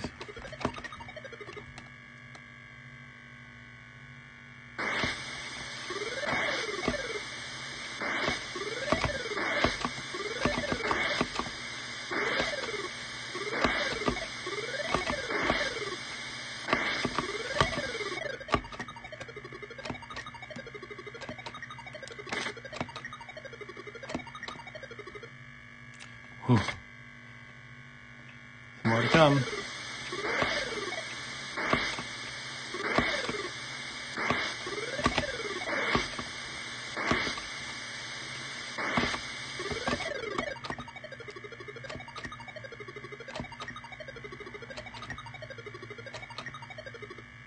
Okay. Oh.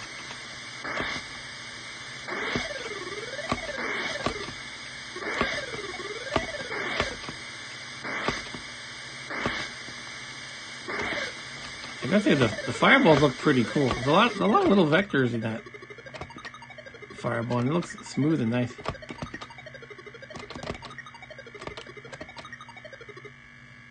It's not just like a ball coming at you.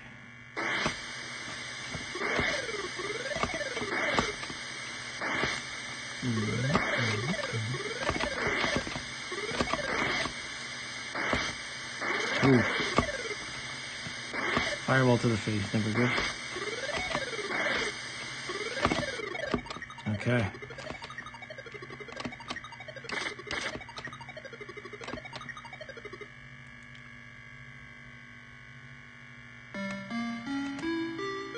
Okay, it is boss time. I'm actually tempted to look up my video from a month ago real quick. Maybe I'll do that, but I don't want to spend like minutes analyzing it or something.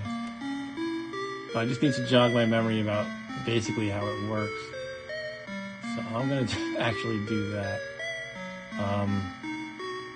The very end of my last stream from September. Okay.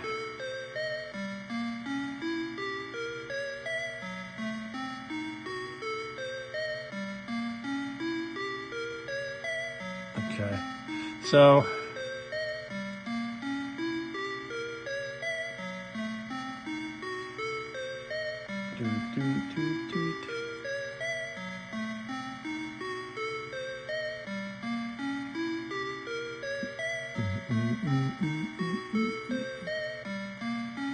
yeah, you get a slightly different weapon. It wiggles a little to the left and right as you shoot upward.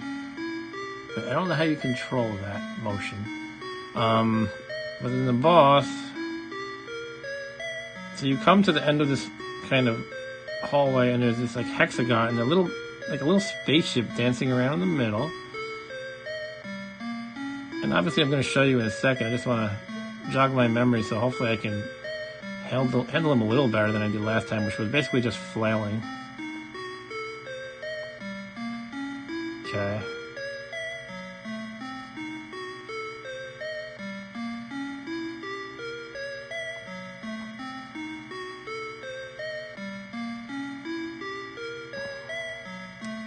So he shoots, he like makes these waffle fries come at you. and he kind of like points to the left or right, indicating which direction they're going to come from. So when he points to the right, you can go to the left and be out of the way of it. And when he points to and vice versa, basically. All right, I guess that's good enough info. I think in the moment I didn't even realize he was pointing. It almost looks like a conductor waving a baton, but I think it's a spaceship, if that makes sense. You'll see in a second. All right, so let me get back to the game here. Yeah, I mean, this is the most likes I've gotten in a live stream, so I'm really happy, by the way, guys. I've gotten more like once the live stream gets archived and people watch the archived stream. But this is the most I've seen live. So thank you, everyone. All right, Victoria is the boss name. Okay, so remember, when it points to the right, go left, and vice versa. Here's waffle fries before I even get to the boss. Yeah, the boss shoots waffle fries.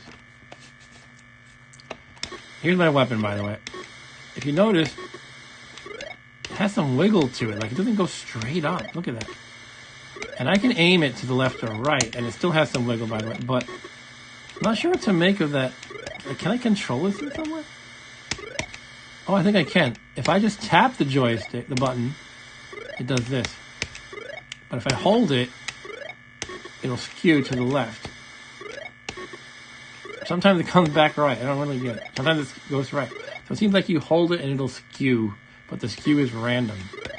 But if you just tap it, it'll go straight. Interesting. Now, same thing if I go left, look to the left probably. If I hold it, it'll wiggle back and forth, but if I just tap it, it goes straight. Not sure if I can make any, constructive use out of that, you know what I mean? Like, actually focus that in any targeted manner. But at least reviewing the video, I can understand how I can dodge this crap face. I mean, I might not be able to do it in the moment, but I understand the pattern somewhat. So here he is, what I call like a spaceship-looking guy. But you can see those two almost like, fins. Those are going to like point to the left when it's going to shoot in such a way that I should be moving to the right, and vice versa.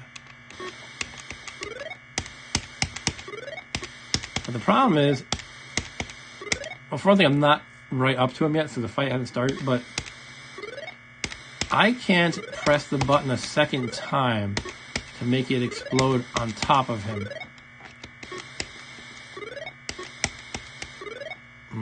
Let me check that video again.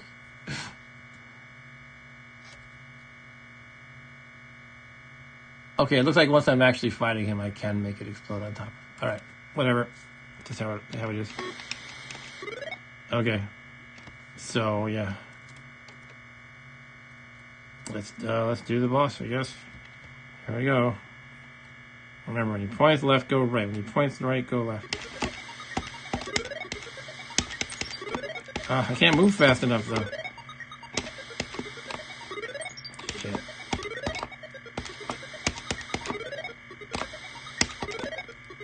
I guess I can. I gotta reset to the center after every volley.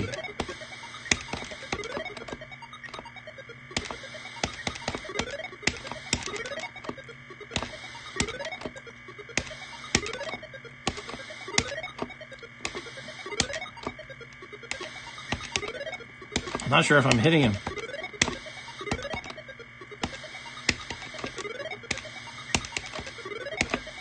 But I'm dodging him fairly effectively.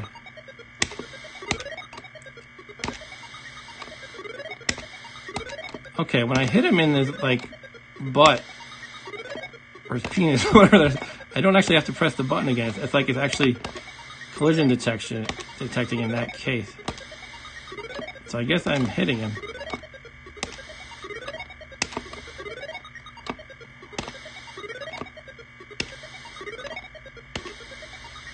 Missed there. But am I hitting the right spot? I don't know. Taking a lot of hits for sure. I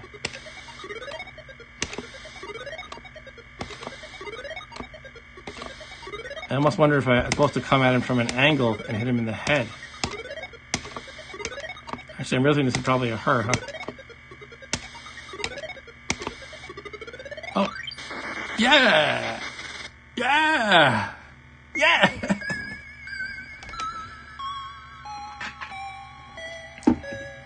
Alright, what a surprise. The third code is all threes. This is the last level. I've never been here. I've been playing this game since I first got a Vectrex in a little after I first got a Vectrex. So basically about, 2 years with a long period of time where I had no working Vectrex. But still, I've been playing this game for a while. And thanks for the yay and the woo, guys. Alright, let's see what level 4 is like. I have no idea what to expect. Oh shit, what's going on? Okay, I'm in the skywalk. Okay, they hit you right away with those sunflower thingies. We're in the skywalk, heading to the end of the game. We're supposed to be escaping from prison, essentially, so this is probably our path to freedom. But we're gonna have to fight something nasty, you know.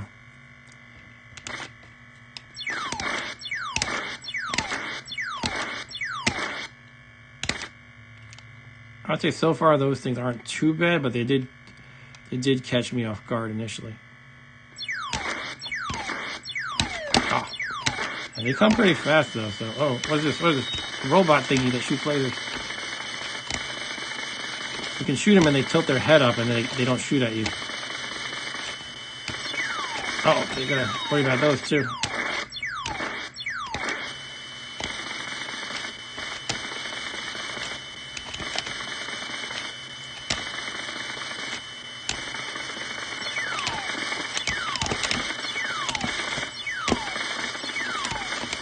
Okay.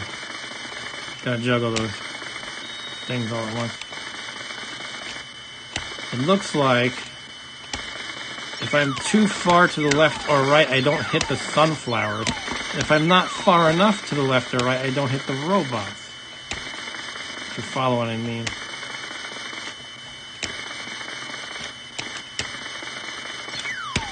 Ah! Actually, I thought I was dead in that moment, but not quite yet. Almost. I'm almost dead. He's only mostly dead. I might have beaten phase 1 of that. Okay. Survived. Wow. Snob bots. Yeah, they're like,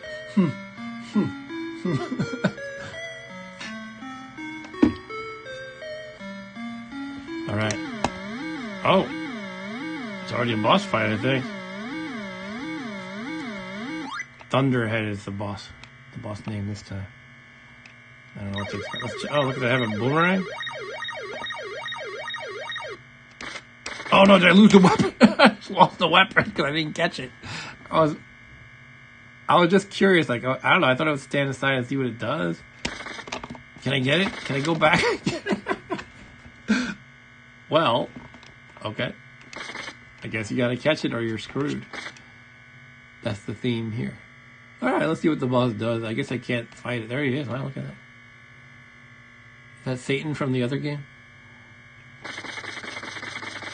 I guess I can't fight you, but please don't hurt me. Hey, he's shooting fast. Holy crap. How are you supposed to dodge that? Alright. Well, I'm going to just enter the code for that level and try again without screwing up the boomerang. But I do have to call it a stream soon, so I'll just do that and then we're done. So key code, key 3, and it is all 3s.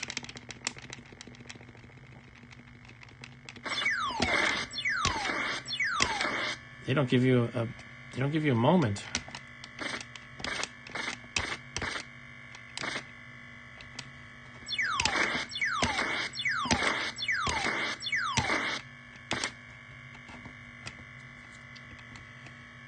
I still don't know what I'm going to do on that boss. Unless the boomerang makes him stop shooting for a moment or something like that. Because that was impossible to dodge. He just shoots like one direction at a time, or maybe even 2 at a time. I think his beam was wide enough to hit 2 directions at a time. Snob bots. That's a good name for them, Chris. Snob bots.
Okay, I did better that time. Well, let's not lose the boomerang. Let me just practice catching. I assume you can just do this. Yeah, that's what you do. Okay. Now, you can probably throw it to the left and right. Yeah. Okay. Can you make it return sooner? Doesn't look like it. So you have to wait for it to go all the way to the edge, or maybe if it hits the boss, it'll return on contact. Alright. I don't feel confident still, but at least I know I have the weapon I need. There he is. He looks like strong bad, actually. No, screw you. Stop it. Oh, no, I lost it. I'm like moving around trying to dodge it. I already lost it. Alright. He's not shooting, though, if you notice. Something I did made him not... Alright. I'll get back to you. I do gotta call it a stream, but I'll get him next time. I think it might be that the game just accelerates his killing of you when you have no weapon, because it's almost like, what's the point? But I'm not sure. But I do gotta call it a stream. I should try to get up, before 8 o'clock. It is 12:41 now here in New York, and yeah, I had a lot of fun playing creepy games and chatting with so many people. And it was cool that some of my family showed up in the chat. And yeah, thanks for all the views, thanks for all the likes, thanks for the chatting. Vectrexer, Drunky Kong, Ryan, and who else? People who probably left by now, such as Stu, Jordan Leitner, thanks for chatting as well. Yeah, Carlos, he had left, but Carlos is a new member to the channel, and he's very enthusiastic about old school games. But yeah, let's call it a stream. So yeah, happy Sunday to you too, Vectrexer. Next stream, Vectrex stream is going to be the first Saturday of November. So I'll see you in something like I think it's going to be 5 weeks. For my other Saturday night gaming streams that I do, which are every other Saturday except the first one, I play all kinds of stuff. It could be new video games, old games, it could be non-video games. And the theme that I'm trying to do this October is actually horror-themed board games with Rob Bob. I'm trying to do that for the whole month of October. We'll see how we do. We might change our minds, but that's the plan. So Halloween horror board games is what I plan to do for every Saturday in October from now on. But yeah, I guess for the Vectrex fans, I will see you next month on the first Saturday of November. And if anybody wants to watch the board game streams, you're definitely welcome. Yeah, that's it though. See you next time, guys. Oh, by the way, also I regularly do Wednesday streams now, which is Way Back Wednesday, in which I play retro games with a different theme each time. Last time I played Wolfenstein 3D. Before that, I played Atari 8-bit games. Before that, a Commodore 64 games. It can be anything, really. All right, bye-bye to you too, Vectrexer. See you, everybody, next time. Take care.